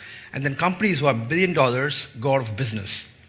All this is simply because of these 4 pillars that are driving that, which is what we call VUCA, right? And this change is so fast, thanks to the internet, that this has almost come and become like it's on steroids. You know what steroids do, right? They multiply the pace. And hence, it has come to a point where traditional companies who have a very brick and mortar approach actually are going out of business, right? We all hear about companies going out of business almost every month, the big names that we knew.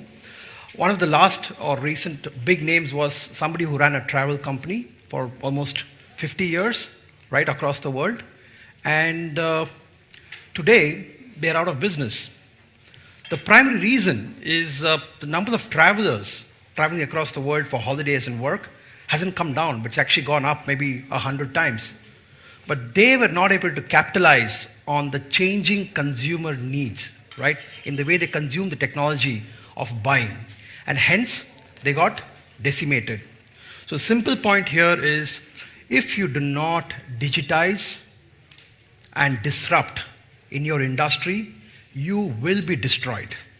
And we have enough and more examples. I won't call them out, but you know, in every vertical out here, we have examples where the traditional companies have either changed over and become a technology company, or they have gone out of business. 20 years back, if I told you that every bank in the world, every music company would actually be a technology company, you wouldn't believe me, right? You would laugh at me. Today, the biggest music company, the biggest taxi company, the biggest retail company, they all are primarily technology-led companies.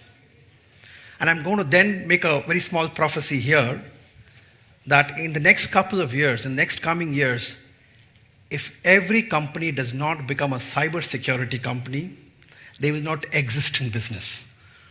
Because as you've taken all your assets and your strength and made it online and brought it to a digital lifeline, if I may say so, because you engage in a digital world, you communicate in the digital world, you transact using digital. And if you don't know how to secure that digital, you will be destroyed and you'll be out of business. And hence the small prophecy, maybe 3 years, 5 years down the line, you will recall that you heard in one little presentation something about why every government, every industry, companies, every organization needs to have a cybersecurity mantra ingrained into their go-to-market business. How many of you know what this is? Sorry? And we all know, right? Okay, of course, we all know. Do you know what it does? Yes, it weighs off all the negatives. How effective is this technology? Very. We had a wonderful session yesterday evening where we looked at beliefs and how we kind of are ingrained in believing certain things from our childhood, and then how it's very difficult for us to overcome these. This is the belief system that cyber security industry has, in a way, kind of ingrained into the companies. Simply by, getting the industry to really, and the customers to really focus on completely different set of problems or the wrong set of problems.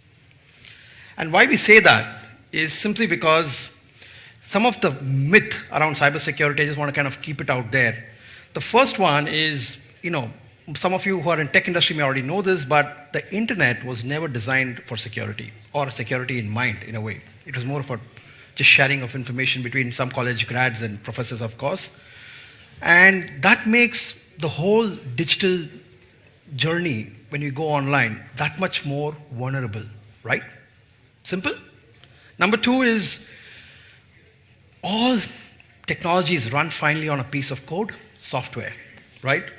Excepting for maybe a rocket or aeroplane, most of the devices have very poorly written softwares. How many of you have updated your smartphone softwares in the last 1 year? Raise of hands. And why did we update? Almost everybody in the room. So why did we update? You're forced to do so, but nobody asked you to update. Okay, sometimes it's also automatically. Thank you. The reason why the updates come out is simply because there are bugs that they discover in the previous version of the software. And hence they give you the update so that somebody cannot exploit that particular bug and then use your smartphone in a way that you would not like to be exposed. That's primarily why we need to keep ourselves updated and patched, right? And of course, they also sometimes bring in a lot of features and functionalities to improve. Just like human beings, all of us, we're never perfect, right from our school and college and adulthood. We have vulnerabilities. So does every software, right? And as we embrace technology, remember, every technology has inherent vulnerabilities that need to be time to time updated and patched. The question is how easy or how difficult it is today, and what is the methodology that we use, which really kind of makes the whole cyber attacks and cyber breaches far more, in your face than otherwise. One of the simple facts is we tend to focus on, the next generation zero-day attacks, while most of the breaches I don't want to name the companies because I think most of you know, every company in the top 10 verticals across the world have in some time or other been breached, but they've all been most of the time breached because of known vulnerabilities and unpatched systems, which means they all had a phone and the phone company said, please update the phone because there is a bug, but they didn't do that. Why they didn't do that? Maybe because they didn't have enough people, enough time, or they were simply not paying attention, right? Of course, we have huge IT teams and cybersecurity teams which are paid to really focus on making sure the company stays safe. But when you can do this for your phone, sometimes they just get difficult to do this across your enterprise wide. And a lot of times, in a lot of surveys we've seen, the IT staff of the companies, they actually knew that they were vulnerable, right? And still it happened, simply because of the complexity and scale that involves in the way they've been addressing the problem.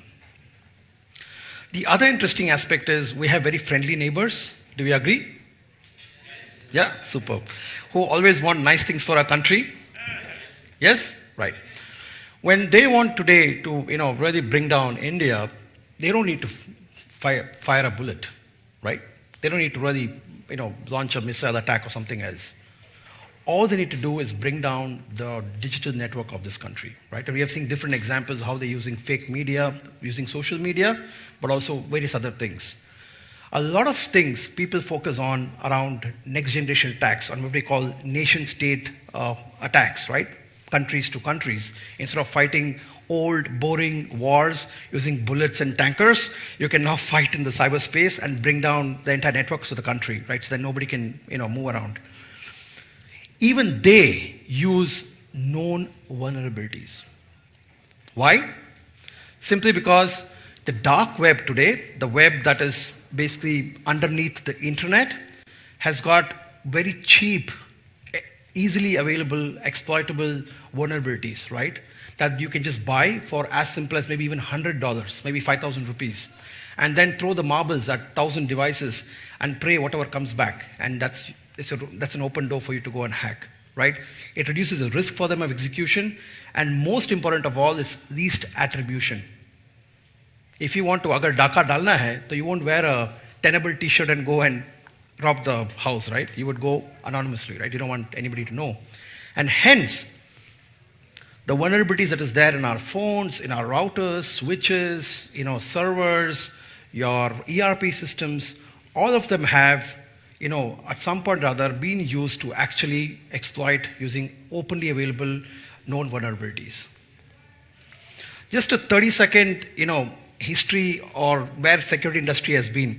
I've had the privilege of, or misfortune, whatever you may call it, of being in cybersecurity industry for over 20 plus years, right? And to me, these are just jargons. The problem statement remains the same. The nature of the problem keeps changing. Right? It used to be once upon a time blasters and whatnot, viruses, and there were spywares and rootkits, and there was ransomware, DDoS. Names keep changing, the nature of the problem remains same. And the funny part about the whole thing is if you had to hack a company or a network or whatever, 20 years back, you really needed to know something about technology and hacking, a bit of programming and networking. Today, even our neighborhood auntie who's at home watching TV serials, all she needs to do is outsource that to anybody in the dark web, and it's as easy as that. So imagine the threat that countries, companies, yourselves are facing today, simply because how easy it is to actually get exploited. The other aspect that I wanted to just kind of pay attention to is this industry, when I started out, was not more than $1 billion 20, 25 years back. Today, it's almost $100+ billion industry. Yeah, cybersecurity. But the number of breaches in the last similar period, right, haven't come down. They've only been going up. So if I'm a CFO, or many of you, I'm sure, have something to do with finance, you would look at this and say, there's something wrong with this picture, correct? If you're spending more time, energy in fixing something, it should be solving the problem, but it's not solving the problem. So here's where I rest my case, wherein I think somewhere we're not solving the right problem because we seem to be chasing the next cool gadget, the next cool stuff, and not really doing the basics right. The basics like brushing your teeth in the morning and night before you go to bed, right? Hygiene, cyber hygiene. I'm sure many of you have visited doctors for health checks, right?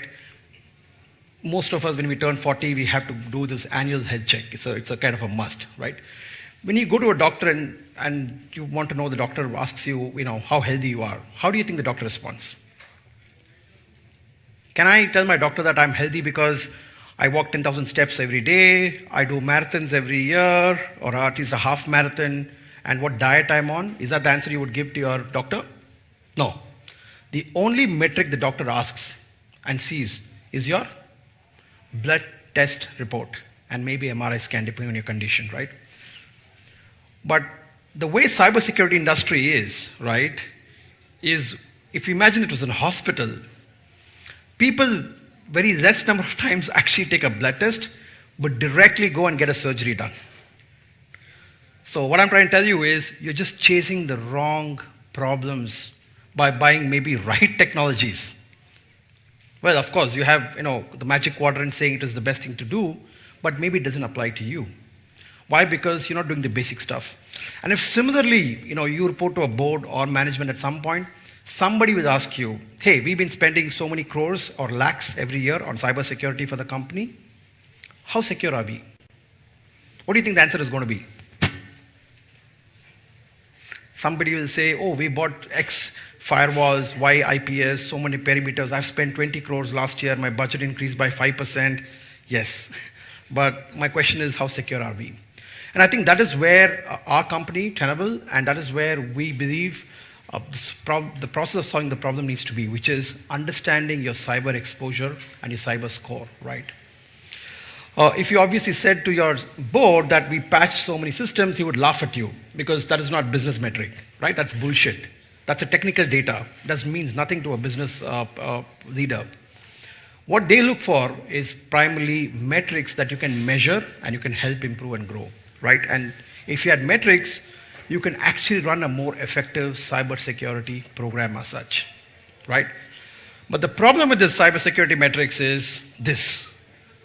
Where do you actually start? What do you look at? I did a flight simulation course. It's in the Bombay airport. You can just take a couple of minutes and sign up for that. And you actually get to fly, I think one of the 747s, the flight simulation, right? And there are so many buttons out there, so many things that you need to follow as a practice before you take off, land, and of course when you're in mid-air. The question is, if you had to just put a simple dashboard metric for your cybersecurity of your company to protect your company, what would be that number? What would be that simple framework? I guess that's where we're going to. People traditionally have done audits. They use audits as a way to measure their scores. And what's wrong with that is basically because it doesn't work simply. You use a traditional tool like Nessus, which is obviously a product of Tenable, and then you scan the network, you look at the data, and then you give this data to an IT guy and say, go fix it. And in organizations, a little secret, you might find it funny, is as we engage between cybersecurity team and the IT team, cybersecurity team is like that neighbor who is always complaining about the other neighbor's kid. कि तेरे बच्चे में आज ये छेद है, उसने ये गंदा काम किया, इसको ये आप ये करो. And on a daily basis, if your neighbor is going to tell you that your kid is not correct, what is going to happen after a while? You want to stop listening. That's what happens with cybersecurity in a way, because they're coming with reports every week saying, hey, you need to fix this, or you need to fix this, you need to update this. And they're like, should I just keep updating my software or should I run my business? Because at the end of the day, IT is running business because business needs agility, right? So this is where the trade-off happens. And that is why traditionally this has failed, right? And of course, this doesn't scale because the traditional approach uses this methodology that we look at all the vulnerabilities of the world out there and then look at your company's assets and say, hey, how many do we have to patch? And the answer is literally everything. If everything is important, nothing is important. If everything is urgent, nothing is urgent, right? And hence, as companies are embarking on this digital transformation journey, and I'm sure you heard enough of this the last day and a half, it is getting more and more difficult, and it's even more important that they understand not just the traditional assets, but also the new age assets, and of course things that are coming out. As an example, how many of us know what is the vulnerability state in our SCADA control systems, right? We travel in aeroplanes, we travel through airports, the things that run the airports, the things that run the manufacturing plants. So we bought a company earlier this week, which is one of the pioneers in OT technology, operational technology. So we are able to actually look at one single view, right? And protect and give you a simple dashboard rating on what and all that you have versus really trying and solving the problem. The industry has been so far in the last 10, 20 years focused so much about protection and detection response, so many different technology products that somewhere they have forgotten to start the foundational aspect of risk. And what do I have right now?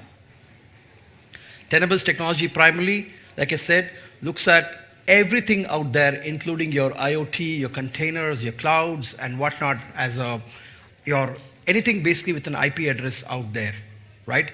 And that is what is the answer when you go back to their board and say, hey, we have 50,000 IP addresses in our digital empire, right, in our IT landscape, out of which we have 5,000 which have got this infection or this challenge, and maybe 300 that we cannot mitigate for whatever reason. That is my business risk highlight, not how many perimeters I have and whatnot. This is a number, a statistic, which every year gets thrown out in terms of how many vulnerabilities exist out there. And obviously, as you can see, if you took this as on the face value and applied this to each of the companies, they would basically they'll be busy just updating the whole time. Where we endeavor and where we go really is focusing on the ones that really matter. You may have vulnerabilities out there, but there's no exploits available for the last, say, 3 months or 6 months. Don't waste your time. Fix the ones which has got a vulnerability but actually has got an exploit which can be used to launch an attack. The difference between everything is important versus just focusing on the important. And the example I want to leave you with is, we all travel in airports, right? When we travel by aeroplanes, we go to the airports. All of us get scanned, irrespective of who we are. On an average, say we scan 10 lakh people in 5 airports in the country, right? What are we doing trying to scan? We are basically looking for those 10 or 50 potential threats who could actually do something bad, right? But what do we do in the process? We put 10 lakh people through a 10-minute to 15-minute process of cleansing, right? Looking at what you have, your shirt, your bed, your whatnot, except for, of course, your main clothing. They remove everything else just to find those potential threats. What if we could tell you, out of this 10 lakh people out here, these are the only 50 people you need to look at, and maybe have a kind of a remote kind of a survey on them or do a recce on them. Wouldn't that then solve the problem? So we call this basically the identification of false positive, right? We need to know there are too many false positives in cybersecurity, and that is why we are always chasing the wrong problem.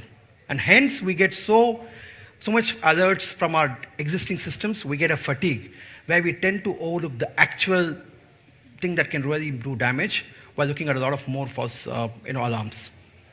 So hence business needs to start with basically what is really the most important for them, which comes around what is your asset, which is what is critical for you. Of course, where's the vulnerabilities that you have in those assets, and then where are the threats that are real for those vulnerabilities. That becomes primarily your focus area in terms of getting either a methodology to get a scorecard on a daily basis, monthly basis, weekly basis, and of course, make sure that that is going to the remediation cycle and seeing how are you fixing it and coming back. This is the next wave of adoption of really risk-based vulnerability management that can help keep a company more secure, right, but also more aware in terms of really where they're exposed and how can they overcome on a daily, weekly, monthly basis. Of course, dashboard and pictures. Like I said, you don't have to fix everything, but fix those 50 people. They matter more than everybody else. What if you could get a mechanism to not just understand your cyber exposure score, but also communicate that to your CFO and board in numbers? They look at balance sheets, they look at Salesforce, tenable cyber exposure can give a scorecard just like that in terms of what is the cyber risk that the company is running, right? And more important than that is, what if you can compare yourself? Wouldn't you want to know that I have spent X crores or X million dollars on my company cybersecurity? Am I any better or worse or average compared to my industry peers? That's called benchmarking, right? So we also help you, if you would like to, give you a comparison score of how are you doing with regards to your cybersecurity exposure compared to your competitor. That kind of becomes a benchmark again to measure how both the companies eventually would run their business in a way. We also take our customers through what we call the maturity model. For lack of time, I'm going to kind of skip through this, but primarily it's about understanding your maturity in actually following this basic hygiene stuff. Yep. We have been, leading this for the last 20 plus years. We have the agility of a young company, but we've been around for a while. We listed on NASDAQ last year. And, across the world, different, analysts have rated us as one of the finest and the best in terms of how we detect vulnerabilities, in terms of accuracy, in terms of the 0 day, and of course, in terms of how much of assets we can cover. Remember, it's about, if I can see everything, then I can tell you better, right? What is the exposure? If I only see a bit of this, it's very difficult for me to really give you a complete picture. The key for cybersecurity is integration. The problem with cybersecurity is silos, and hence, if you need to secure your landscape, you have to make sure that your technology works with your existing technology as well as anything that you purchase in the future, which means they need to exchange data in a right format, in the right time, so that you reduce your false positive. This is a very important benchmark for us, and hence we are really, really focused on making sure that we work with the necessary ecosystem of technologies, be it the ticket management, PIM solutions, SIEM solutions, NAC, to make sure the vulnerability data of all your assets is exchanged in a manner that can be really used to reduce false positives and focus on the real threats out there. Security, remember, at the end of the day, isn't about just tools. It's really about understanding your risk and measuring that and reducing that over time. And we believe if we took this approach, I think as a nation, as corporates, we can really, make sure that we are not exposed in areas that we shouldn't be. But more importantly, we have a return on investment on our cybersecurity program, people, and process. Hopefully this was interesting, for you, and you picked some things out of it. And we are here around the conference and more than happy to come and, share more information with you. Thank you for being a wonderful audience. Thank you so much.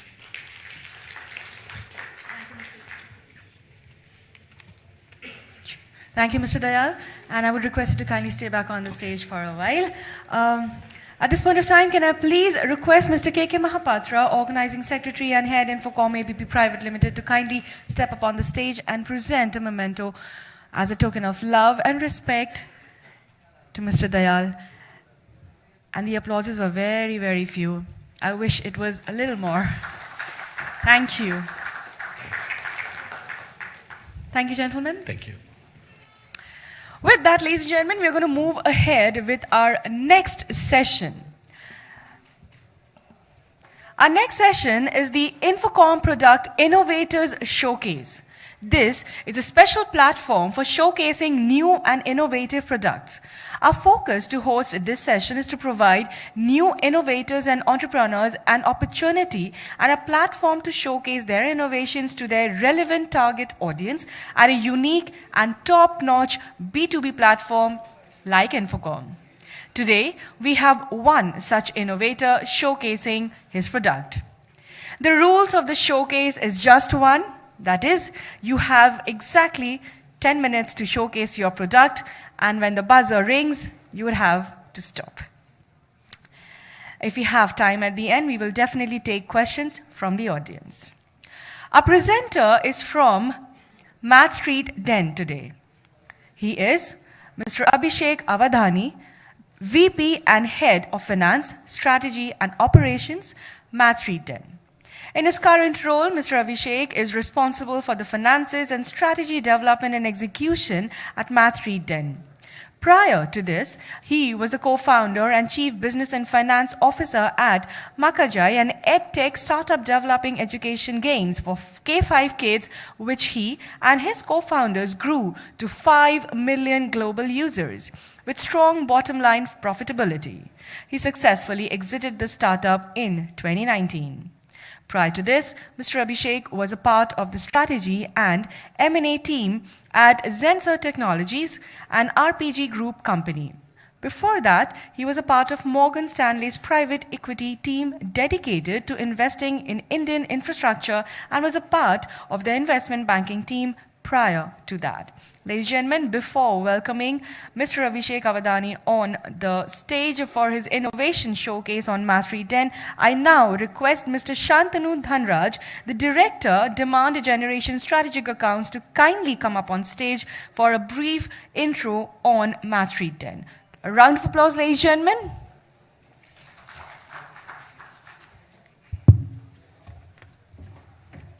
Good evening, ladies and gentlemen. I suppose it has rather been a long day for all of us, and I can assure you that I wouldn't be taking a lot of time. It'll be a quick introduction of what Mastery 10 is all about and the company that it is. So let me start by saying this. Let me start by congratulating ABP and INFOCOM for completing 18 years. So can we have a round of applause for them, first of all? A little louder than what we are actually already listening to. I've been clapping on my hands and on my thighs because I know at times you forget that somebody's asking you to applaud. But right now I feel that you guys have done an amazing job in terms of organizing and maintaining the decorum and maintaining the entire structure of this event. So kudos to you guys. Let me come back to what I was actually going to talk about. So Mastery 10 is a computer vision company which is using AI and helping retail and e-commerce industries out there right now. So how does it work? Mastery 10 has a product called View.ai. I would request you guys to actually go ahead and Google it, try and see what I'm talking about and what Abhishek would be talking about later on. So what we do is we use artificial intelligence to make sure that we are able to resolve and solve problems of retail and e-commerce industry. It can be anything. It can be in terms of their entire day-to-day activity, right from the time of merchandising till the time to tag the products, maybe personalization, and even through e-commerce to make sure that we are able to use AI models. That being said, I've just given you an overview of what we do. There's a lot of deep dive into it, which I will have Abhishek present it. The reason I want to do that is because we are not trying to do AI as a platform for all the retailers and e-commerce industries right now. We're trying to make sure that it is actually an intelligent retail automation process which would help all the retail and e-commerce industries around the world, not only in India, to make their life easier. We don't want manual labor tagging into all the product that comes into merchandising. We want automated process to make sure that it is done faster, quicker, and with lesser manpower and lesser money to be paid. With that being said, I will have Abhishek take over. Thank you so much, guys.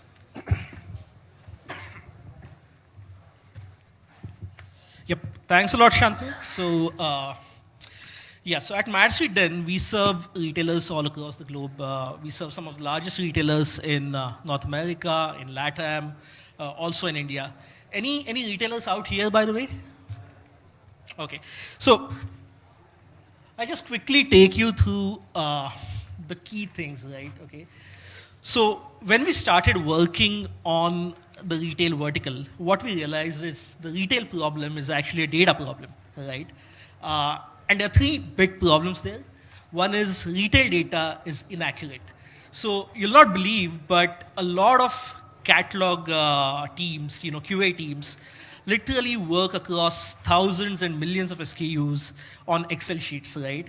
And that increasingly, increases chances of errors, right? So that's a huge issue, right? Number two, because of these, data errors, whatever data you have is used ineffectively, right? So as you see, data workers waste 50% of their time finding and correcting errors, right? And then the third thing is that because the retail company is spread across, merchandising, cataloging, marketing, right? There's no single view of the customer across the departments, again, because the customer journey is not kind of mapped in automated, right? So that's the third issue, right? So we solve all of these three issues, right? Number one, we are an image recognition, a computer vision company. So we create the correct data with visual AI, right? We look at your images and we start from there.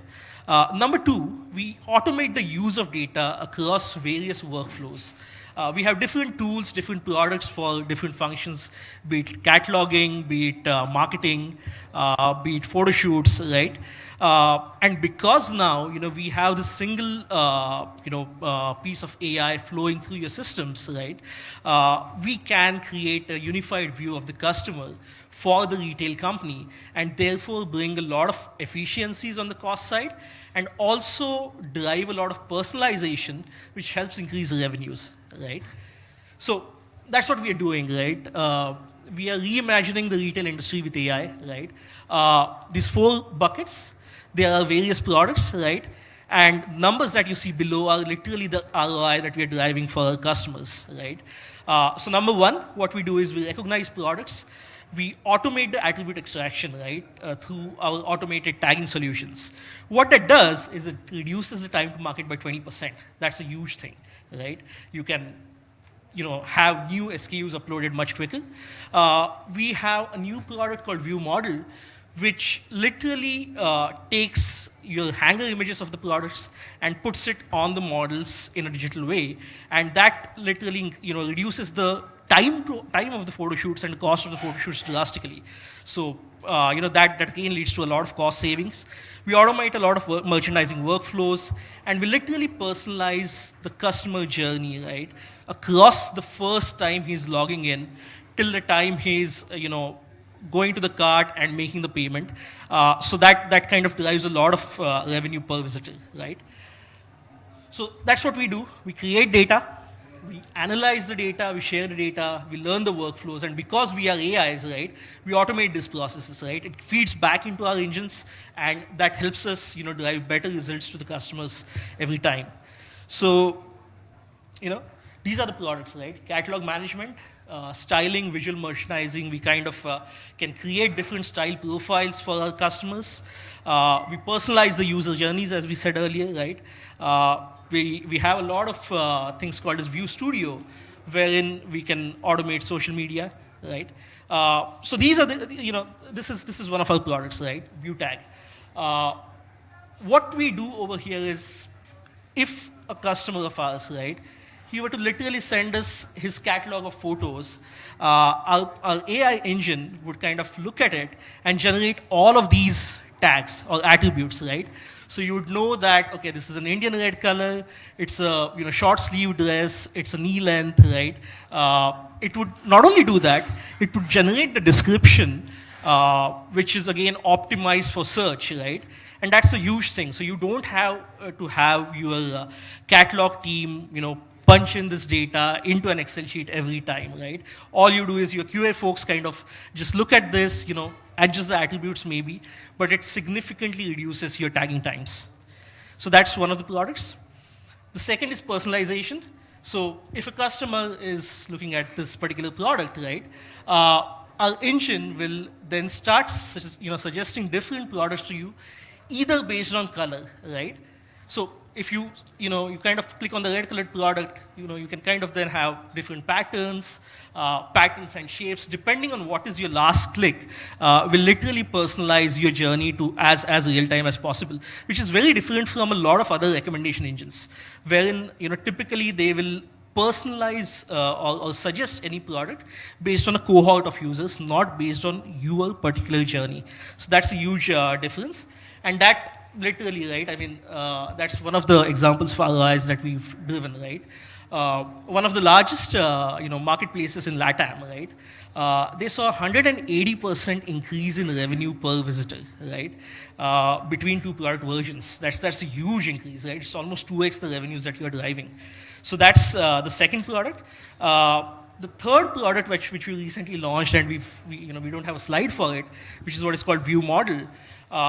Again, for any of you who know retail, right? Photo shoots is a huge time and cost factor for a retailer, right? It takes a long time to assemble the photo shoots, to get different models, to kind of process those photo shoots. So it can take as long as 30 days at times, right?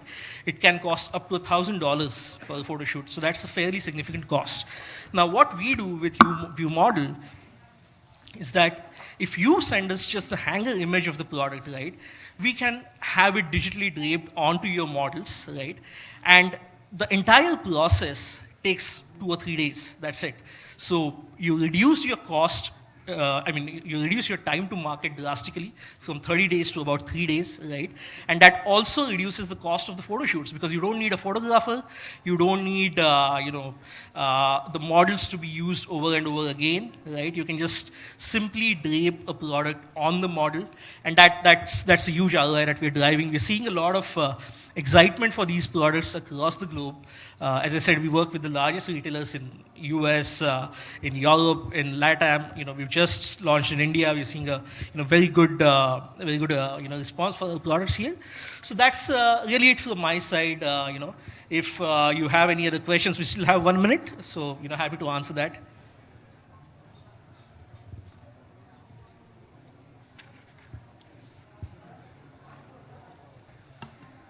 Okay, no questions, I guess. So, yeah, I think we finished within the 10 minutes allotted. Thanks. Thanks a lot, guys. I think we are the only ones who finished 45 seconds before anybody did.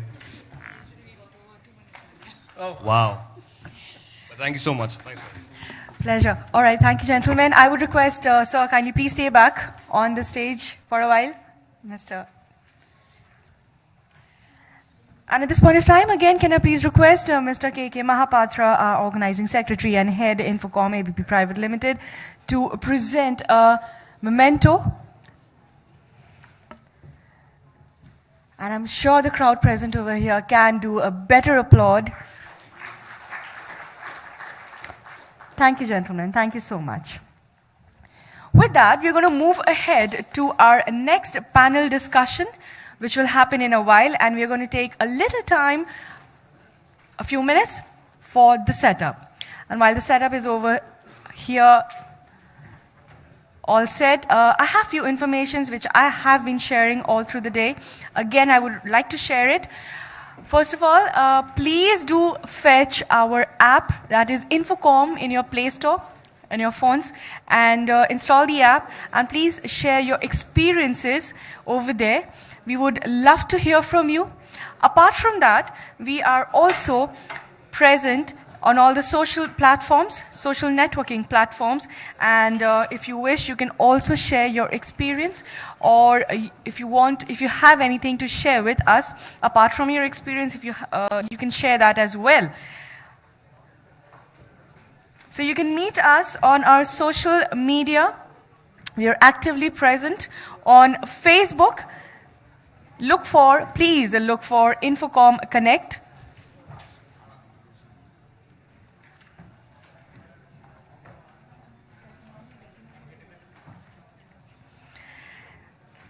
You can also tweet us on our Twitter handle, which is @INFOCOM Connect.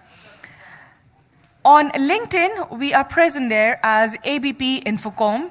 You can also look for our YouTube channel on YouTube, which is INFOCOM Connect. And if you want to learn more about Infocom, we request you to kindly visit our website, which is www.indiainfocom.com. I guess with all those informations, we are all set now for our panel discussion for day 2.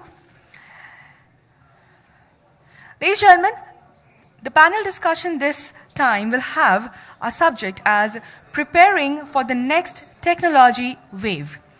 Please help me welcome our panelists, starting with Dr. Amit Banerjee, Scientist, Microelectronic Technologies and Devices, Department of Electrical and Computer Engineering, National University of Singapore. Can I have a round of applause for Dr. Amit Banerjee? Please help me welcome our next panelist, Mr. Rajat Ganguly, Director and Head, East, Dell Technologies, India. A huge round of applause to welcome Mr. Rajat Ganguly on the dais. Kindly keep the applause on for our next panelist, Mr. Doman Yadav, Senior General Manager, Telecom, Power Grid Corporation of India Limited.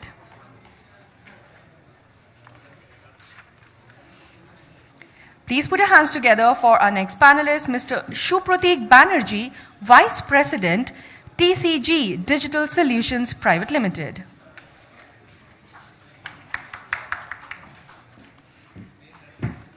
Please help me welcome our next panelist, Mr. Rohanesh Kar, Pre-Sales Leader, India Media, Akamai Technologies.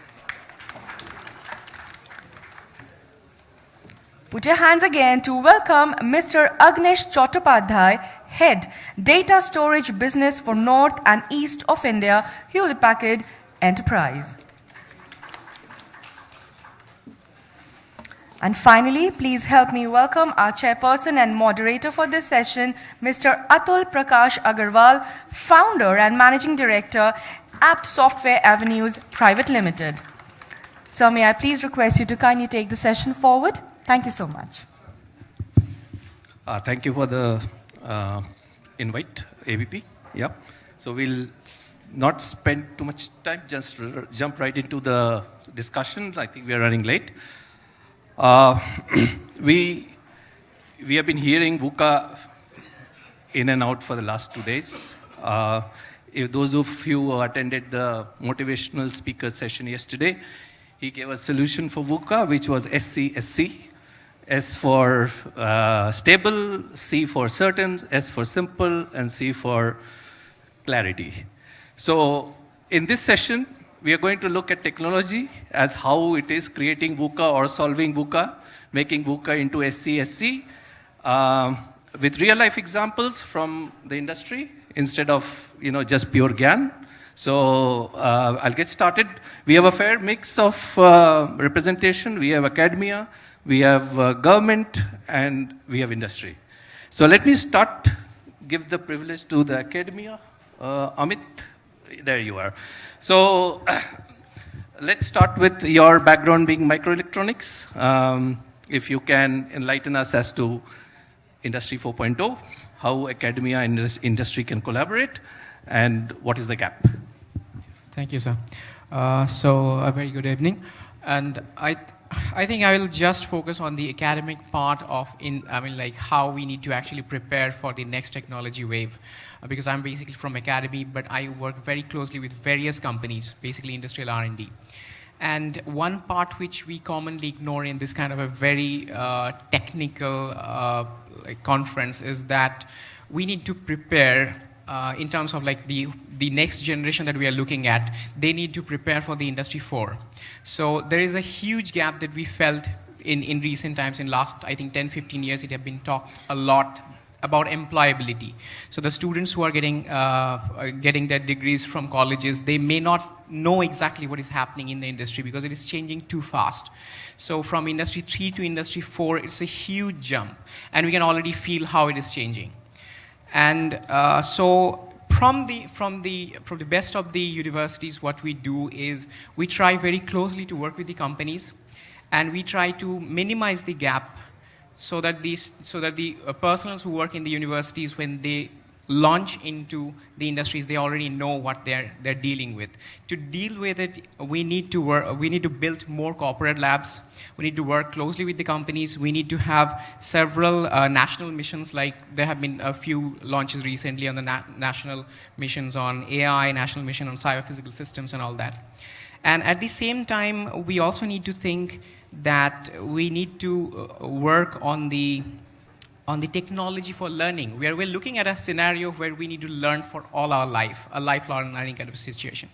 And we need more technologies in learning. Like in the last session, what happened is, in the last panel, there was a good discussion on this one, so I'm not going to cover much on that one.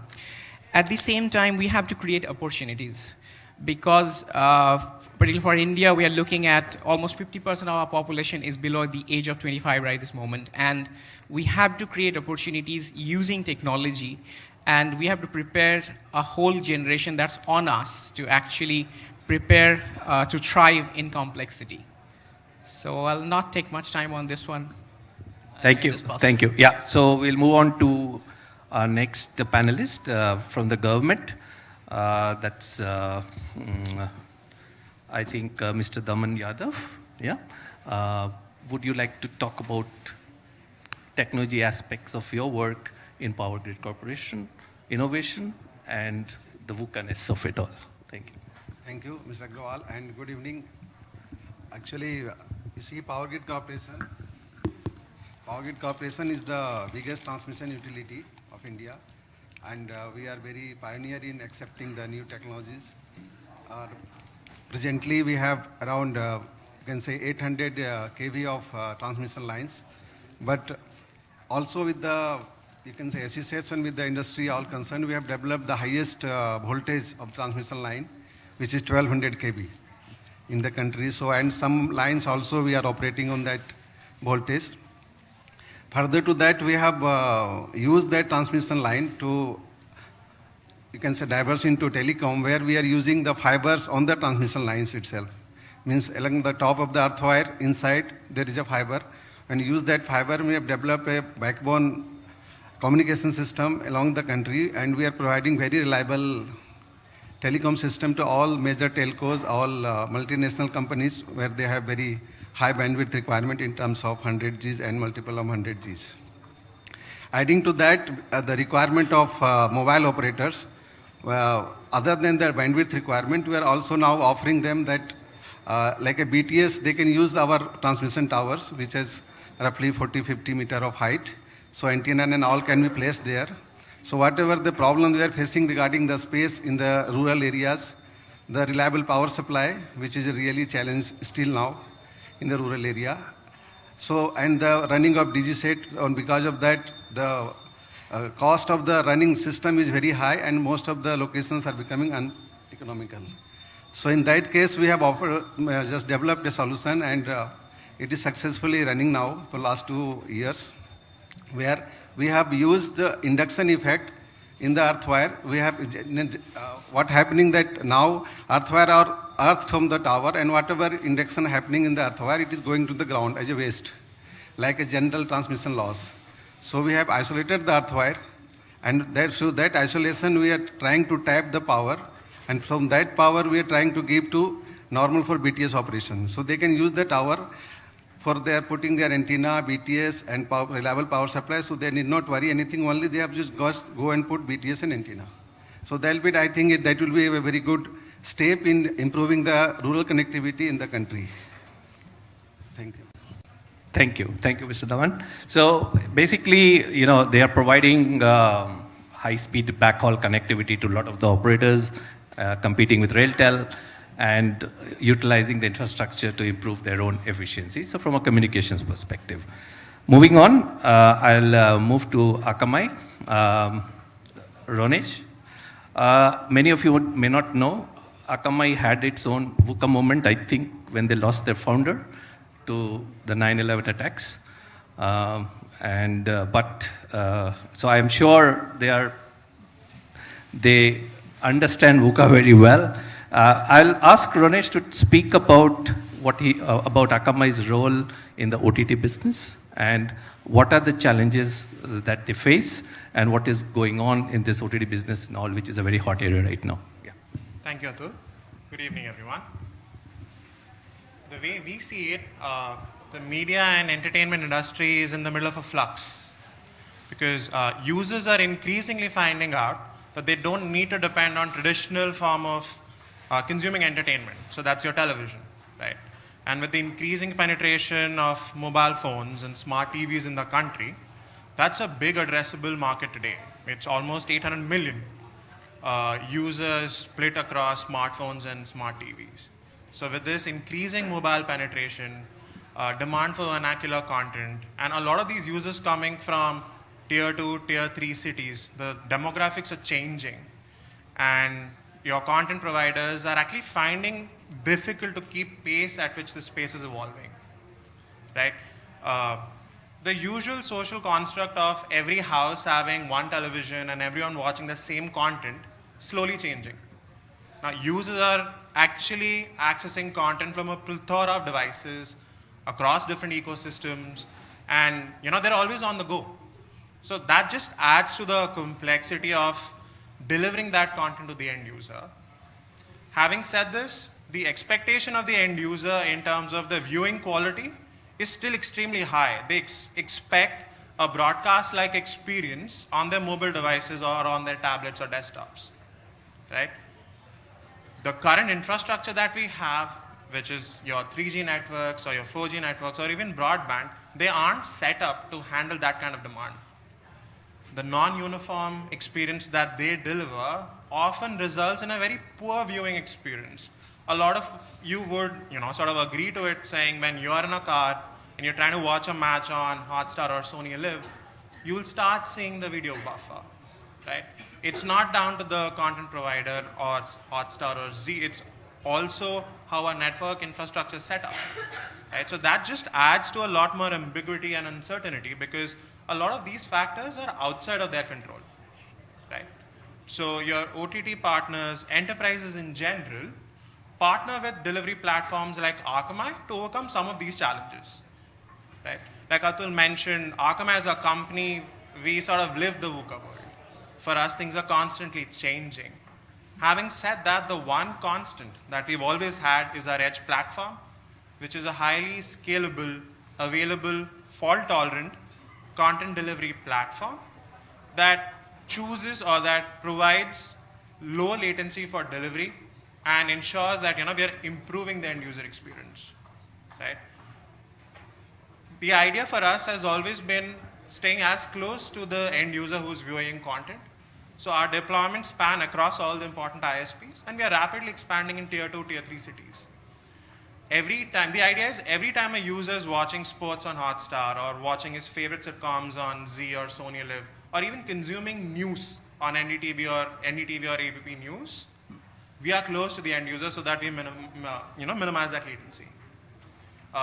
Another great example that I could give you is how NDTV worked with us when they were delivering the results for the 2019 general elections. We were able to secure that online viewing experience and protect them from cyber attacks or bots or malware.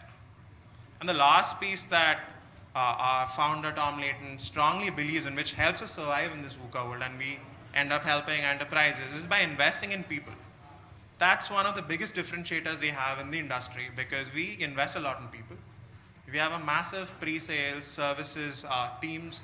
We have a 24/7 global customer support team spanning across countries. The main idea is to stay close to the customer, try and understand their demands, help them overcome that uncertainty, and work with agility so that we can remove some of the challenges that they face.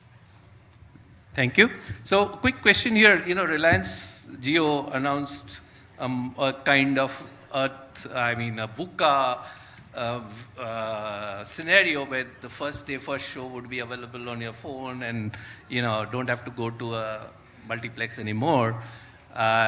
What do you see coming?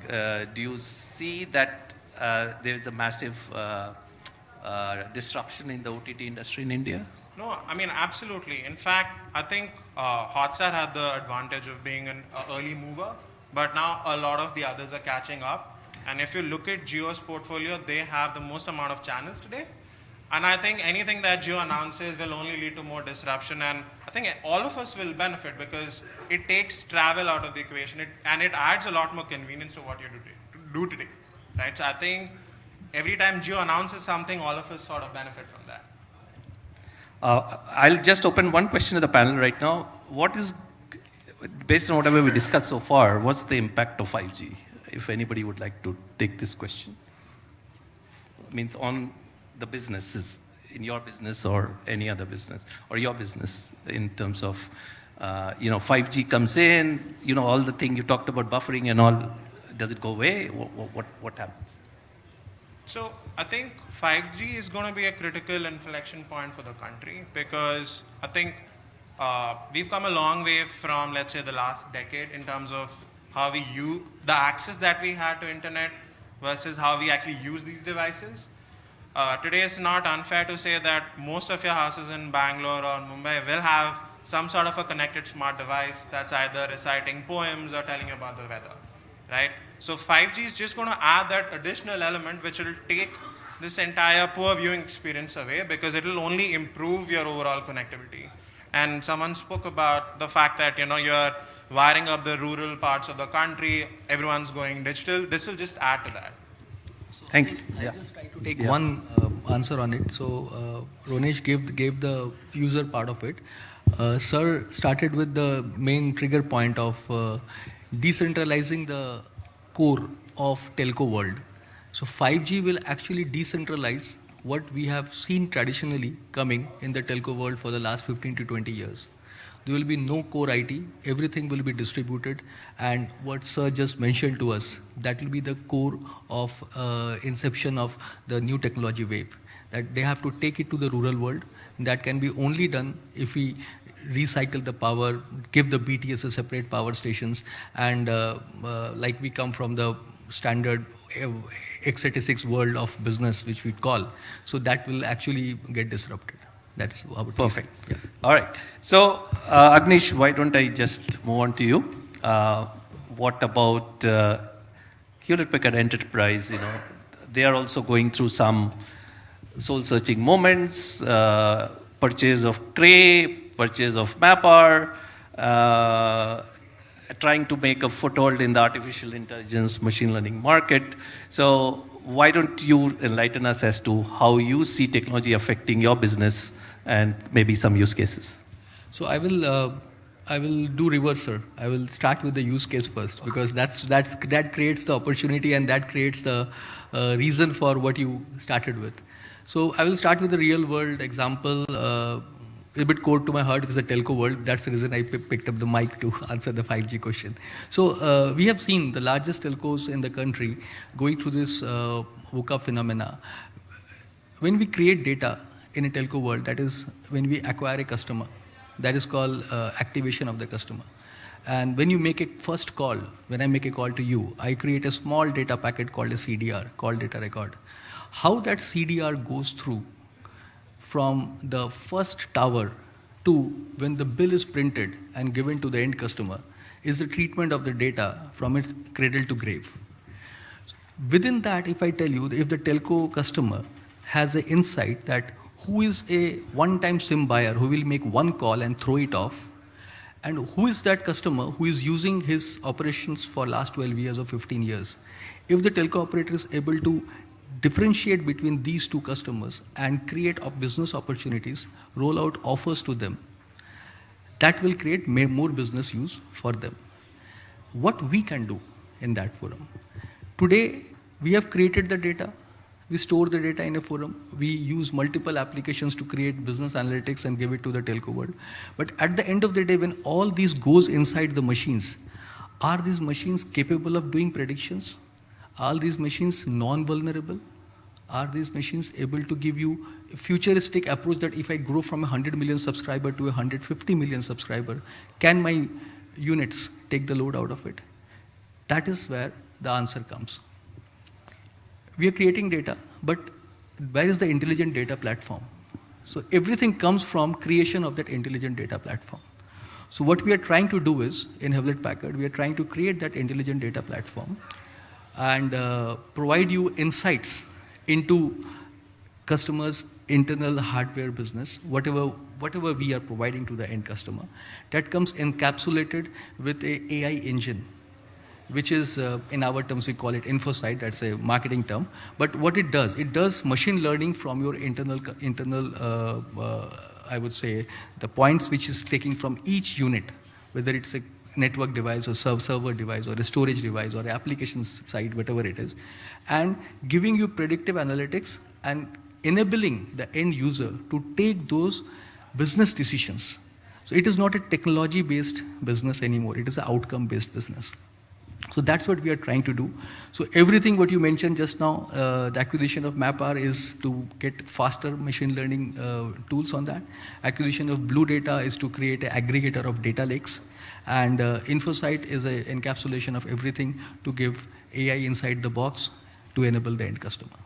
Thank you. Essentially, you want to be able to, on the fly, figure out based on usage patterns, what kind of promotions to offer, what kind of pricing, I mean, almost on a real-time kind of. It should be near real-time. If I brag about ki, yeah, on the fly, that answer will be wrong, sir. It'll not be the right answer. It will be that, yeah, I am bringing it to near real-time, and at the same time, the business outcomes and the decisions which used to take at least 48 hours to 72 hours, that can happen within a day. And that creates a difference in today's telco world. We all know where we are. The average revenue per user is going down. That's the reason we recently heard people hiking the call rates also. So that's where it is all coming from. Okay, thank you. Moving on, Supratik. IT industry. IT industry has been facing a lot of flack over the last few years. We have to change. IT industry has had a very good run for a long period of time. There's disruption, reskilling, you name it, we have to fix it. So I just would like to hear from you how you are handling this VUCA movement for the IT industry. Thank you, Atul. Good evening, gentlemen and ladies. I think the basic problem is that from an organization perspective, IT is expected to produce miracles, automate something, and you should get the result. I think the problem that we're seeing is not so much in terms of the IT or the new wave. There really is no new wave, it's wavelets, one wave merging into the other. What's really happening is the marketplace is dynamically changing for everyone. It's becoming very important, and I think organizations are waking up to the fact that they need to communicate with the customers better, to understand them better and therefore service them better. They need to, as a result, they also need to communicate with their suppliers and vendors better, and also internally with the stakeholders within the organization. So we're talking about a collaborative and communicative environment which needs to be created. Part of the answer is technology, but a lot of the answer also lies outside of technology in terms of processes that an organization has. What I think is coming up, everybody talks about new technologies like blockchain, machine learning, artificial intelligence, augmented reality, virtual reality, I mean, the list goes on. Go to CIOs, they're all excited about all of that. Go to business, they don't see a use case. So then what do you think about it? But look at industries today, retail, for example. It's expected that 300% growth in contactless shopping is going to happen in the next few years. So what are high-end retailers doing? Apparel industry, for example, some of the apparel industry is now providing you can put up your photograph and then you can test their clothing line on you in 3D to see how you look in it before you buy it. Similarly, if you look at products which are being sold with little barcodes or little scanned microchips, where you're using blockchain to actually find out where was it produced, is it stolen, when was it produced, was it from countries which have child labor? And things like that. So when you look at all the applications that are coming up, what organizations need to really start looking at is the back office and the front office in sync?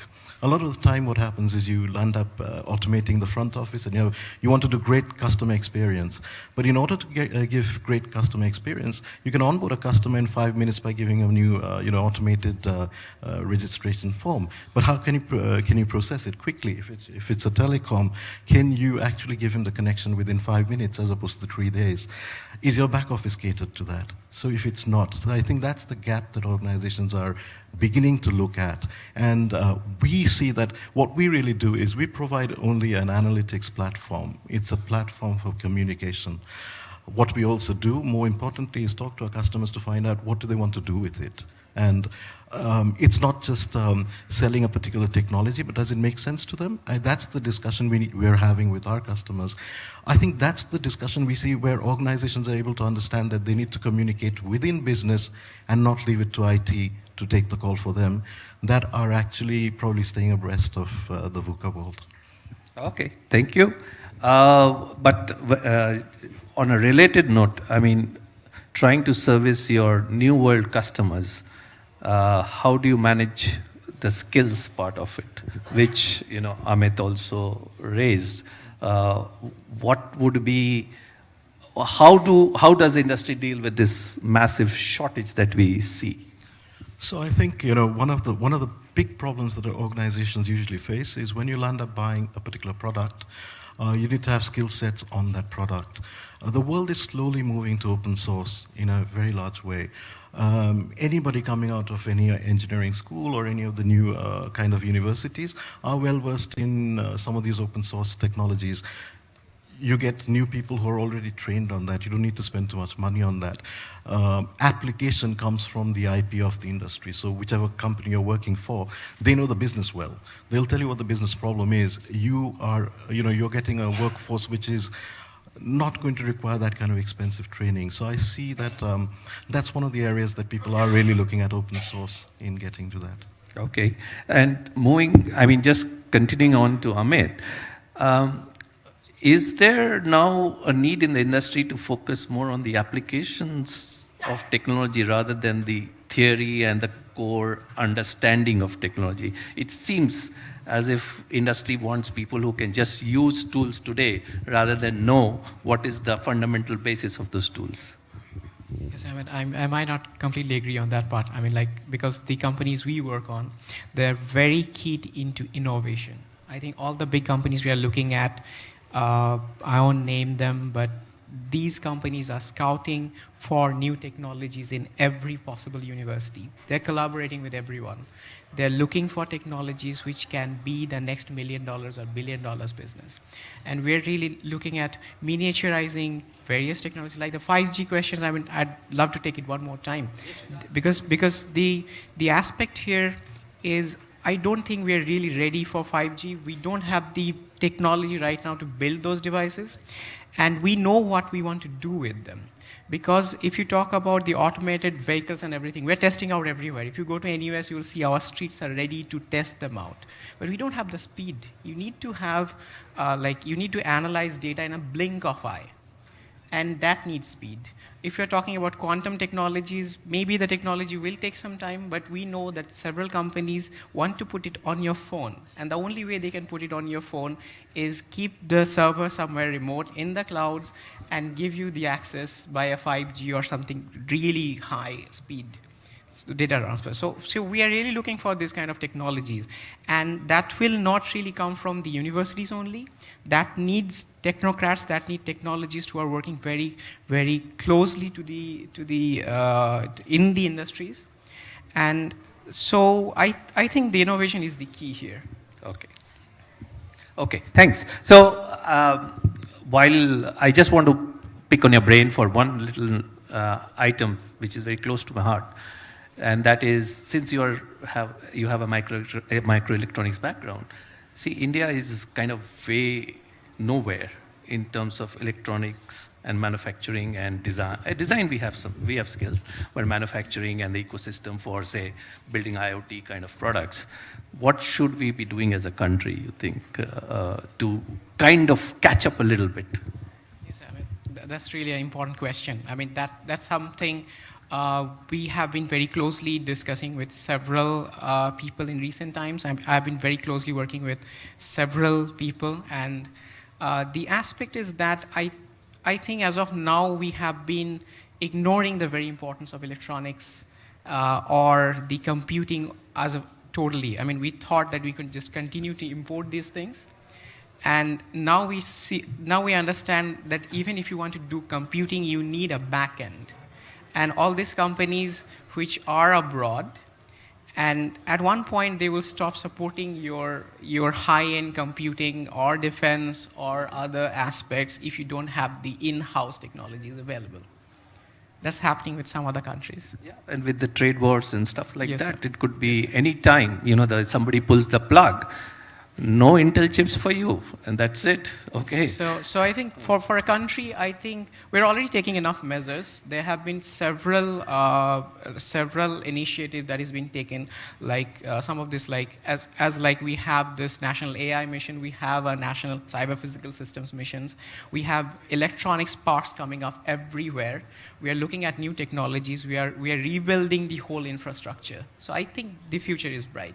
Okay, perfect. That's good to hear. Final panelist, Rajat, Dell. Dell, we know, started off as PC Limited or something like that, and now it's Dell Inc., and they have had a tumultuous journey, but they are known for innovation, so why don't you tell us how Dell is innovating and handling the VUCA-ness of the world today? Thank you, Mr. Agarwal. Going last means I can take the entire remaining time for. No, just kidding. So I'll start by thanking Khalida. So Khalida promised that he would sit through the session. Last time he had kind of given us the slip, and when I was talking, he was out. So thank you, Khalida. Thanks for the opportunity. And you seem to be the only constant for Infocom. Right since I started my career, one person who is always there. And thanks for giving all of us the opportunity, and thanks for bringing this to not only Calcutta but other states also. And this is a VUCA movement, right? For you gain out of it. For us, we gain out of it. Probably for your competition, it's a VUCA, right? So they are kind of missing out on it. So before I kind of got to see the topic, honestly speaking, I had no clue what VUCA was. None, right? And then I kind of looked up and I saw something very interesting. So, it was actually the birth traces back to the battles and war. And people in, I think some intelligent folks in the US Army kind of utilized that, and kind of they brought it forward and they kind of utilized it, right? And one of the speakers that I found in the net talking about it said something very relevant and interesting. What he said is, since its origin lies in battles and war, it's the cloud of war which is the originator of VUCA. Now, what is the cloud of war typically? If you go back during those days, it used to be gunpowder, smokes coming around, and and even these days, you on purpose do it. You use flares, you use smoke grenades just to hide behind that. So, as per me, I might be wrong, and you might contradict me. And there are a lot of people. So Supratik is my school senior. There are a lot of people who are much more learned than I am. But I feel all the uncertainties and volatility and everything are too somehow man-made. And I would even trace it back to some of the natural disasters that we are having. If you go back, why, how, you will trace it back to humans. Right? We are responsible for certain causes. Like we were talking about 9/11, right? So it was a loss for your company, it was a loss for his family.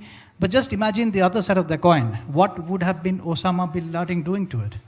He would say, cheers, man, we did it, right? So VUCA movement for one is good. VUCA movement for someone else is fantastic. I gained out of it.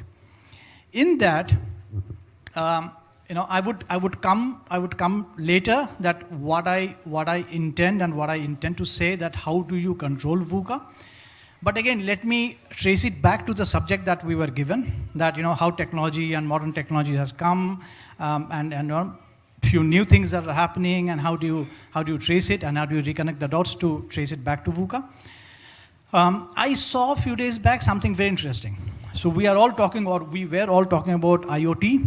Some companies were taking one step further and talking about IoE, which is Internet of Things and Internet of Everything. These days, people are talking about iOS, which is not the operating system. They say it's Internet of Skills. I will not dwell much on it. It's something very interesting. Please look up, and you'll be surprised to see what is there. One more, new technology which is coming is, and which is being used, right? You can correct me wrong, which has been used greatly, is cyber physical interface. A classic example, and I was kind of really zapped to see that. Google is saying that GPS is a passé. I don't want to use GPS. What I would do, I would use VPS. What is VPS? It's Visual Positioning System. So they take pictures and they connect the pictures and say, okay, Mr. X, you are here, and this is the road that you have to take, and you can see it in reality what is happening where you are. Similarly, people say zero-touch networking. Meaning what? I buy a router. You would be very happy to know that. So I buy a router, so probably an Akamai box. I connect it to the net. I don't have to, as a user, I don't have to do anything to it. There would be somewhere in the globe who would do things for me. It will be up and it will run. So for me, as a user, it's zero touch, right? So all these things, kind of, when you circle it around, bring it back, if you go deep into each of these technologies, and not only the ones that are coming, but also the ones that we're using presently, you will see that everything dwells upon few basic layers of IT, and that's where we play a role. I will not touch base about so I will not fall onto your questions. I'll not talk much about Dell. You all know what we do. But then if you go down on the steps, you'll see that no matter what we talk, there are few things which are inevitable, and the stronger they are, the better they are, you are in right hands, and those technologies where you have spent money to buy would work fine. What are those? Network. Network layer is absolutely, absolutely important. You may talk about 3G, 4G, 5G network, paramount importance, because that connects. These are kind of, the veins and the arteries of the human body. Next, compute. You need tons and tons of computing power at your fingertips. It doesn't mean that you invest in a supercomputer and become an IT firm and do that, but things have reduced to a great miniature size, doing probably the things that earlier large boxes were doing, right? But then when you are investing on that, please have an open mind and listen to people like us. So I'll not come and say buy Dell, Dell, Dell. I'll say, and the HP gentleman will obviously not come and say buy HP, HP, HP. Listen to us, what you say, and then apply your minds, and then go for that product. The third and the last one, which I would stress on, and I would take some time on that, is storage. Huge requirement of storage. So Supratik here was saying something, 3D figure. You just take a look about how the dress will look upon you.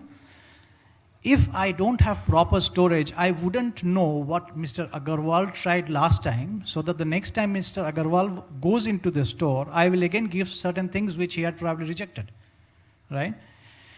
Autonomous car, you are talking about, the kind of data it throws runs in TB. And we, ladies and gentlemen, are living in a world where they are saying that, so you have megabytes, gigabytes, terabytes, petabytes. So we are in the generation where people are saying we'll just leapfrog one. So people are saying we will leapfrog to zettabytes. We will not dwell much on exabytes. Such is the volume of data. What is machine learning? What is artificial intelligence? They do dump things and they learn from their mistakes, right? An autonomous car learns from the mistake so that next time it doesn't commit the same mistake. And he learns from his mistake from the data that was produced when he was running, which had been stored in a device somewhere. Now, I don't care whether it's on-prem, it's on cloud, whatever. But it needs to be stored. It needs to be stored properly. We need to do a good job on that. So please think on these basic things that I've just left with. Perfect. We have 3 minutes. If there is any questions from the floor, we'll be glad to take them. Yeah, please. No question, then I'll sing a song about Dell. There's one question. Yes, please.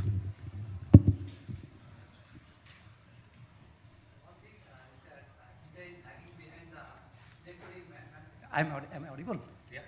Yeah, you are. Because 1 decade before, India focused on the IT.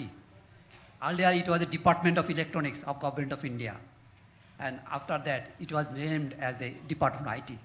Electronics is nowhere. So that is the reason we are lagging behind. We do not focus on our electronic manufacturing. Now we are focusing on the electronic manufacturing. So one of the panelists said that open source.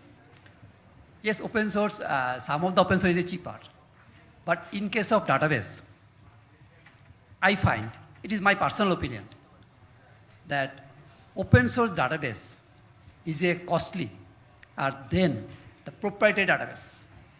Because every year you have to buy a subscription, and it is not a low cost, it is a huge cost for the subscription.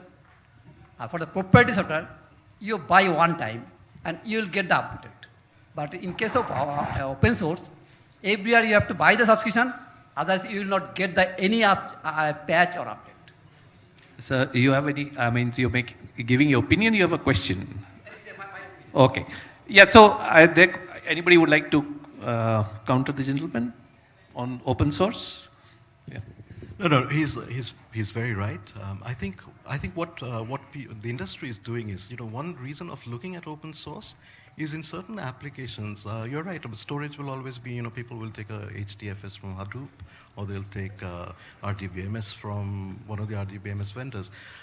The question that arises when you look at how do you want to address your business problem, because the organization is interested in its business problem. It doesn't really care what's under the hood in terms of technology.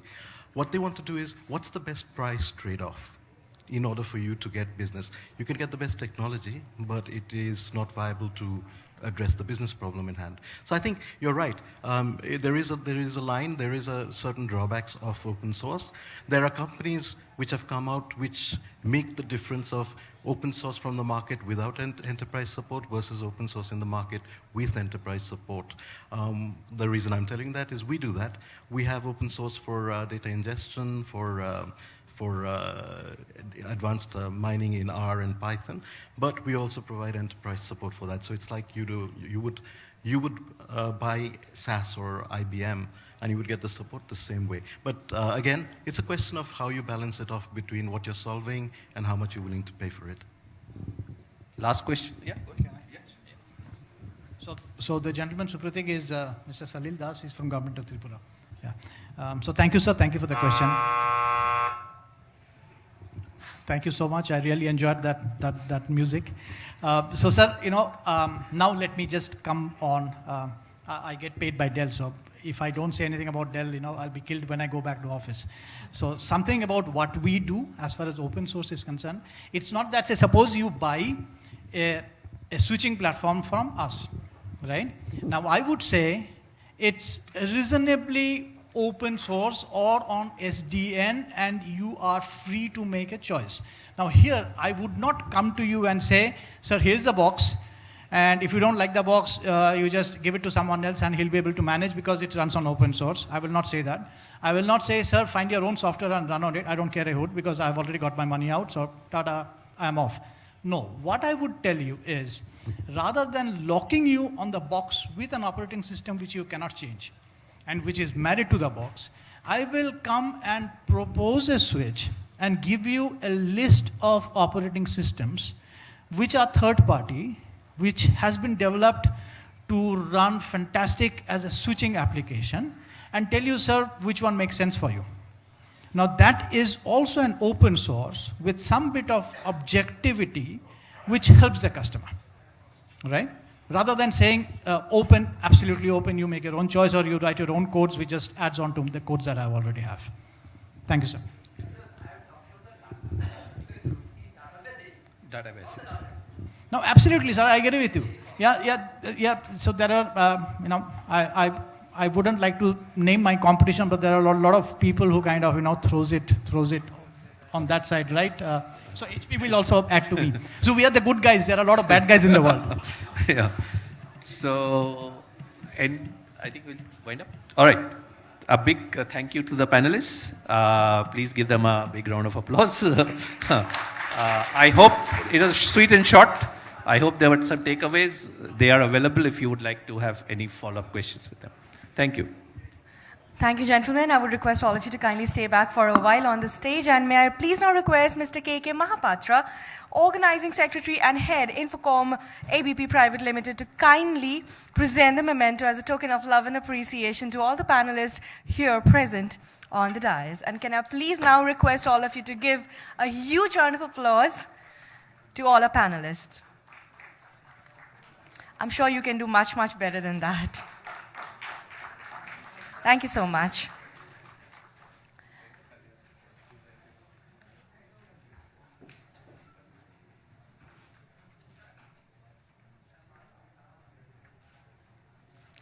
And with that, ladies and gentlemen, we are almost at the end of day 2 of INFOCOM 2019 of track B.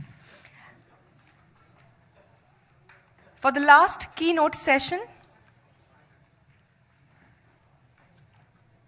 I would request all of you to kindly stay back.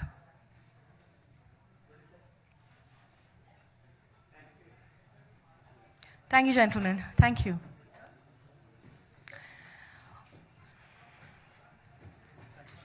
Pleasure.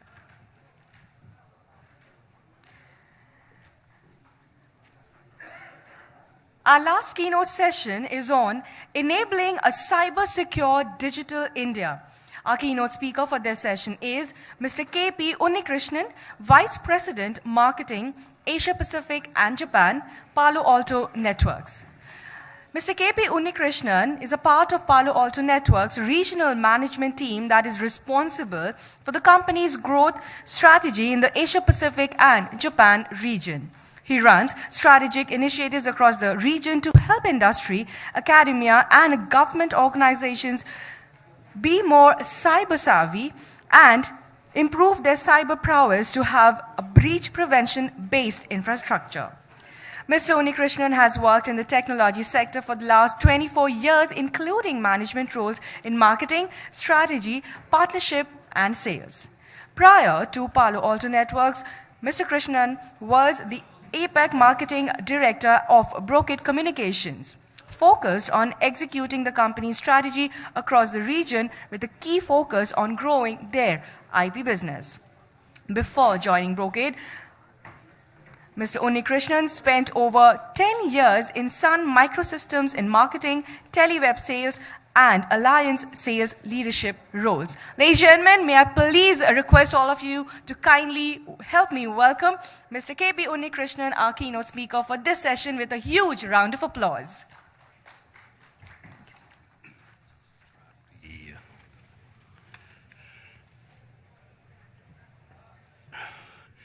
Good evening, ladies and gentlemen. First of all, my appreciation for staying back. I know it's been a long day, and I'm in a technology conference. The challenge you always have is you have an overdose of technical nuts and bolts, and what I'm hoping to do is spend maybe about 15-20 minutes to kind of lay an outline of what your strategy should be when it comes to cybersecurity. The most important part, while the slides come on, the most important part of all organizations is today understanding where they are with regards to cybersecurity. And when we look at our country as in India, the biggest challenge that we see and the biggest advantage that we see is the huge market space in front of us. And what I'm going to do in the next couple of minutes is to kind of take you through on some of the key areas that we as an organization, we as an industry, we as a country, and we as a consumer should be looking at. I think most of you all would agree that digital is everything that we do today. I've got 2 teenage daughters, and if you have children who are in the age group of 12, 14, 16, you will see how digital encompasses everything that they do. Their social life is on digital. Their shopping, my wife goes to a shopping mall and she spends hours trying to get a dress. My daughter goes online, in 5 minutes she orders 20 dresses. They get shipped home, she tries one, sends 19 back, finishes everything in 5 minutes. That's us as kids. Think about enterprises. Everybody's building applications that's today crossing borders, crossing consumers, so that you are able to get more and more competitive in terms of where you reach. Think about governments, all the kind of initiatives that they're launching out today. It's helping them from getting more efficient, getting more productive. it's helping consumers, it's helping the citizens, because that's how they are able to go out in the market and be more safe, effective, lead a better life. But while we are doing all this, there's an underlying concern of how tactical is this or how safe is this. And this is something that you will see day in and day out. And it starts putting a little bit of a fear on all of us, saying, we're putting our lives out there in front of technology and digital. How safe is this going to be? And the most important point, what we should understand is not get ourselves deterred and take a step back. On the contrary, try to understand how we should fix this. If we fast forward where we've been today over the last couple of decades, technology has made a rapid change in everything that we do as an individual, as a company, as a country. We do not want to go back into the dark ages just because we believe there's a cyber threat over there. On the contrary, there's a lot more that we can do, and we just need to make sure we are doing the right things. What I wanted to share over here is leave thoughts with you all, and I'm not going to get into nuts and bolts at this time. It's 5:30 in the evening. I'm sure you want to be rushing home. But leave thoughts on what you should be looking at as an enterprise and as an organization when it comes to cybersecurity. The other critical thing, and I've been walking around the stages, I've been hearing a lot of companies talk about their digital transformation and data going onto cloud.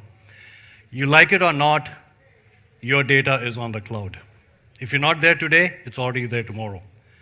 We talk to customers sometimes and they tell us, no, we are not on the cloud, but by the way, they're using Office 365. Your data is already moving to the cloud. And this is again a big concern, because now you're getting worried that on one hand, you're getting digitally transformed. On the other hand, a lot of your stuff is moving to the cloud. But what security do I see?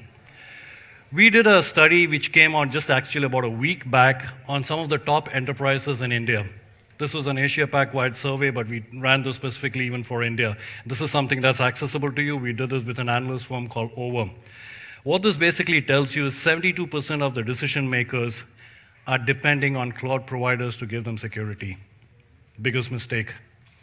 50% of them think they have a unified view of threat, but they are not too sure about it.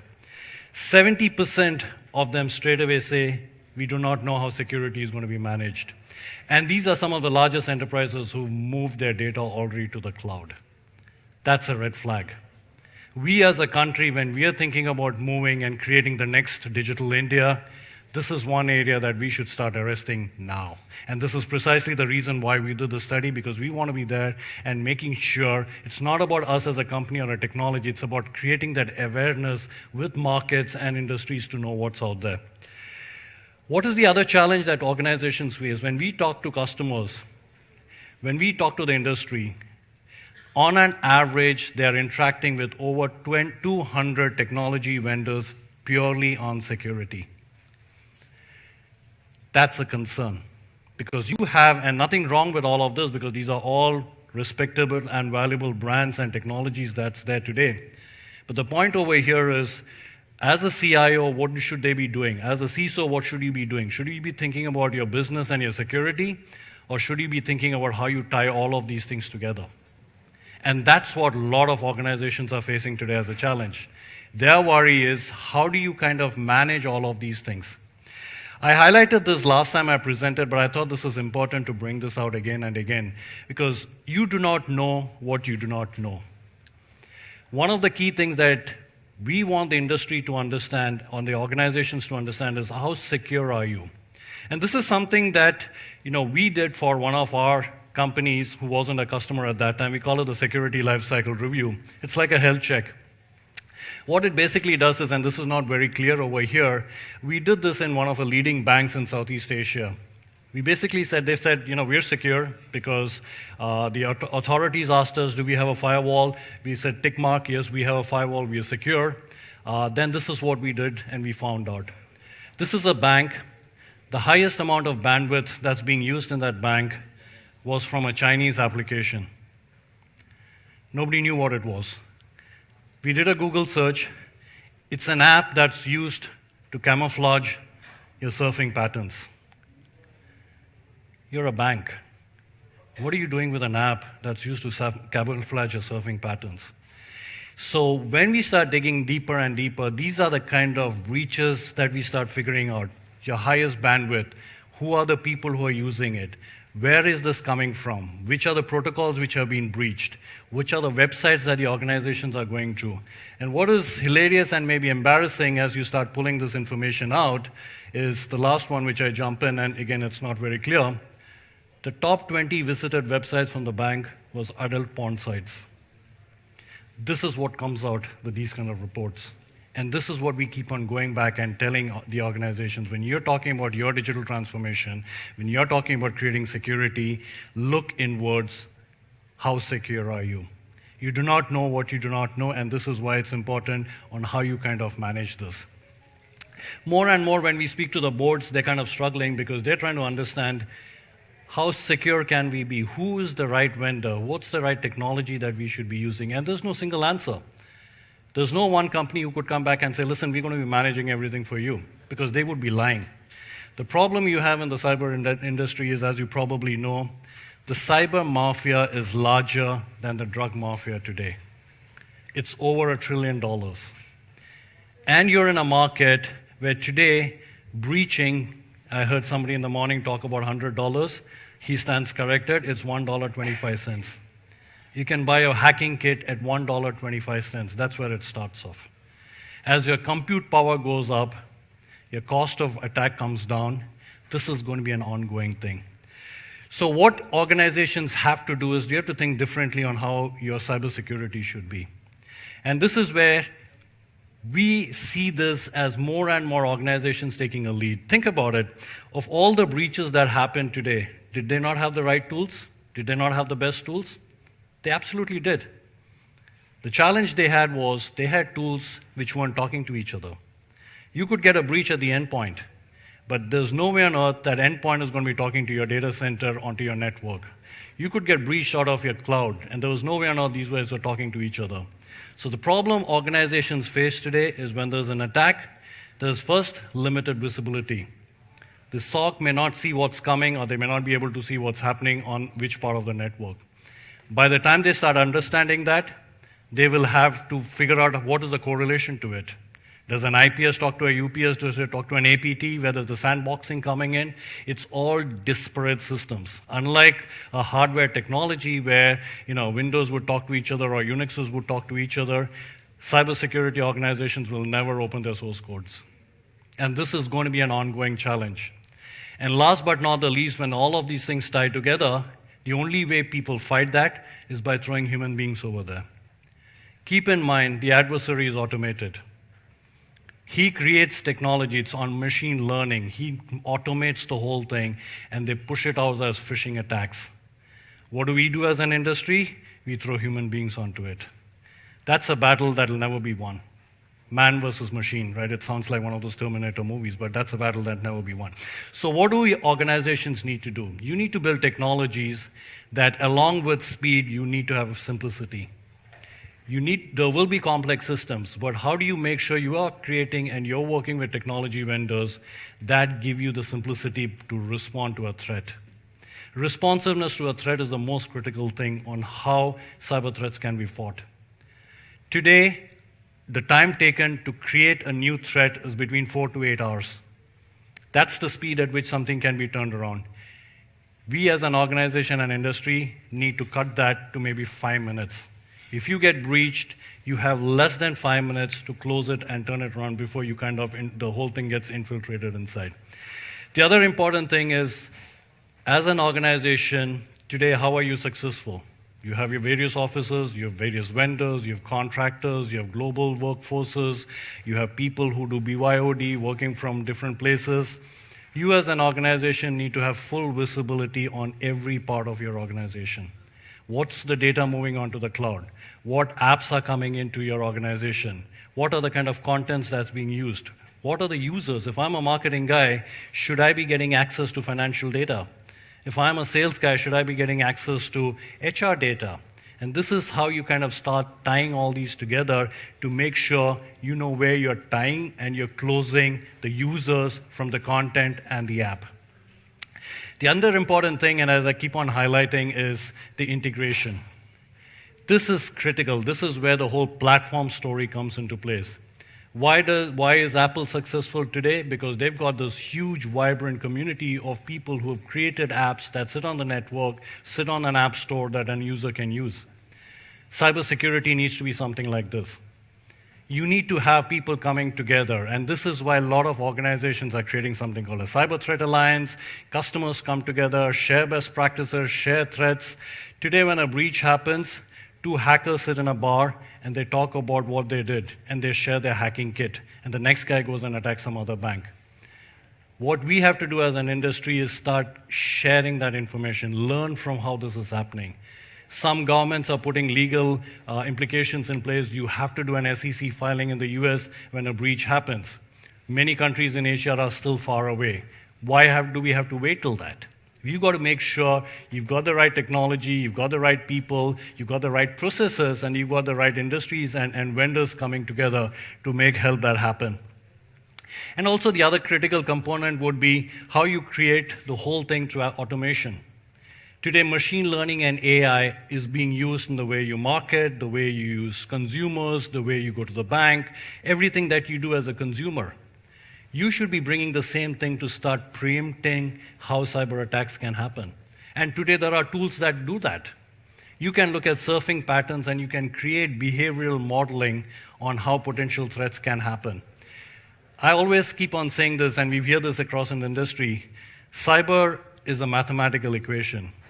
You've got to make it as tough for the adversary so that you could counter it and make sure that the adversary stops and moves somewhere away. So you've got to make those technologies and the infrastructure that you have as tough for organizations, as tough for the adversaries, so they're not in a position to be able to breach your network. So just to kind of close on, and I wanted to spend a little bit of time in this area. As I said, I'm not getting into the nuts and bolts, but to kind of give you a high-level blueprint on everything that you do as an organization. Whether you're sitting on the enterprise and a big chunk of your business is focused around that, you're adding new technologies, you're adding new businesses, you're expanding to retail, you're expanding to branches. How do you make sure every part of your organization is secure? So you've got to be making sure you've got the technologies, you are talking to the vendors who take part of every aspect of that. That's not only all.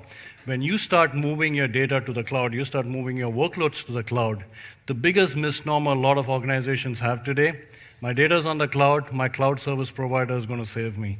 That's not a fact. They take care of the infrastructure. They do not take care of the data. So you've got to be talking to your cloud service provider and potentially your security vendor to say that, hey, listen, if I've got my data on-prem and I'm going to be moving into the cloud, who's going to safeguard that? That's going to be critical. The other important part is when you're looking at newer areas of automation and expansion, how do you take care of security operations center? Are you going to be putting a lot more people, or are you going to be automating it? When you're looking at creating data centers, how are you mapping all the threat intel that gets attacked onto your infrastructure? What do you do in terms of your network behavior? Because again, a lot of people, the challenge they have is there's consistent amount of alerts that hit their network. What's the true alert? What should they act? How should they react to it? Cannot be a manual process. So the critical component of all of this is it needs to be tied in together. Technology vendors need to be having their responsibility. Governments and industries need to come together to own this as a cohesive unit. It is a shared responsibility. It's not one single vendor or a government or an industry's responsibility. It's about how do you make sure that every component of what you do in your business is secure. How do you make sure you have the right people who are making that happen for you, which, by the way, is a potential challenge because, as you probably have heard, there's close to about a shortage of 3 million cybersecurity professionals in the world. That's huge. So it cannot be just you people, but it's about how you train your own people to kind of make that happen. And last but not the least, it's again where governments step in. And over the last couple of years that we've been doing some of these things, we see a lot of governments getting more and more involved, and which I think is a huge comfort factor for us to see that governments are taking equal and more responsibility on some of these areas. So with that, I want to close on one slide. In late 1960s, I don't know how many of you would have heard of this term called moonshot. The US created something called a moonshot, and the plan was, they said by the turn of the decade, they want to put a man in moon. This was in the early 60s, and this was obviously when there was a whole race going on with Russia on the space frontier. But a moonshot was a super ambitious plan that the US put together and said, we're going to put a man on the moon. The way we look at cybersecurity should be our moonshot. It's about creating a world that can absolutely be secure and safe than the day before. And that's not a technology vendor's responsibility, it's not a country's responsibility, it's not an individual's responsibility. It's ours. And as I said, we as a nation, we as an industry need to come together and say what should be our moonshot with regards to cybersecurity, because unless we do that, there will never be a safe tomorrow. And that's what's required to really make India and cyber safe when it comes to the whole digital transformation. Thank you.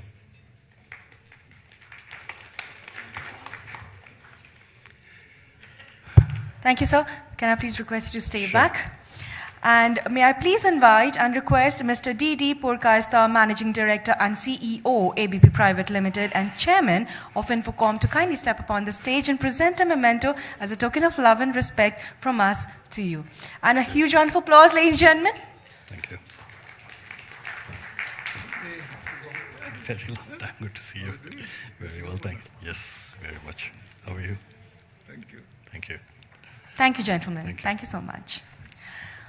With this, ladies and gentlemen, we have come to the end of day 2 sessions at the CIO Connect and Security track. I have a few announcements, so I'm going to request you to stay back a little longer, please. Sorry. We request all our delegates to kindly join us in track A for some very, very interesting spotlight sessions. First being inspirational keynote on taking risk to rise by Major retired Vandana Sharma, woman icon, entrepreneur, TEDx speaker, career coach, and an ex-military officer of the Indian Army. Also, we have a spotlight session on upgrading your self-aware with keynote speaker Sudhanshu Palsule, award-winning educator, consultant, and leadership coach in the field of transformative leadership. After the session, we have a special and exclusive CIO networking cocktail dinner at 8 p.m. at the Sundarban Lawns. Please do wear your badges to attend the dinner. Tomorrow morning, we begin the CIO Security Forum at 10 a.m. sharp with some very, very interesting security keynote and panel discussions. For the panel, we have pitfalls and wins on the path to zero trust. We also have a panel on innovation in security from preventing to detecting. We have a keynote address on tackling the rise and spread of crime. Another panel discussion on abusing the Internet of Things. And one more will be preserving your digital identity, threats and measures. We also will have a keynote address on mitigating 2 biggest risks in cybersecurity, humans and emails. Having said that, I close this day the track B of INFOCOM 2019 over here. Thank you so much for joining us here. Have an interesting evening ahead.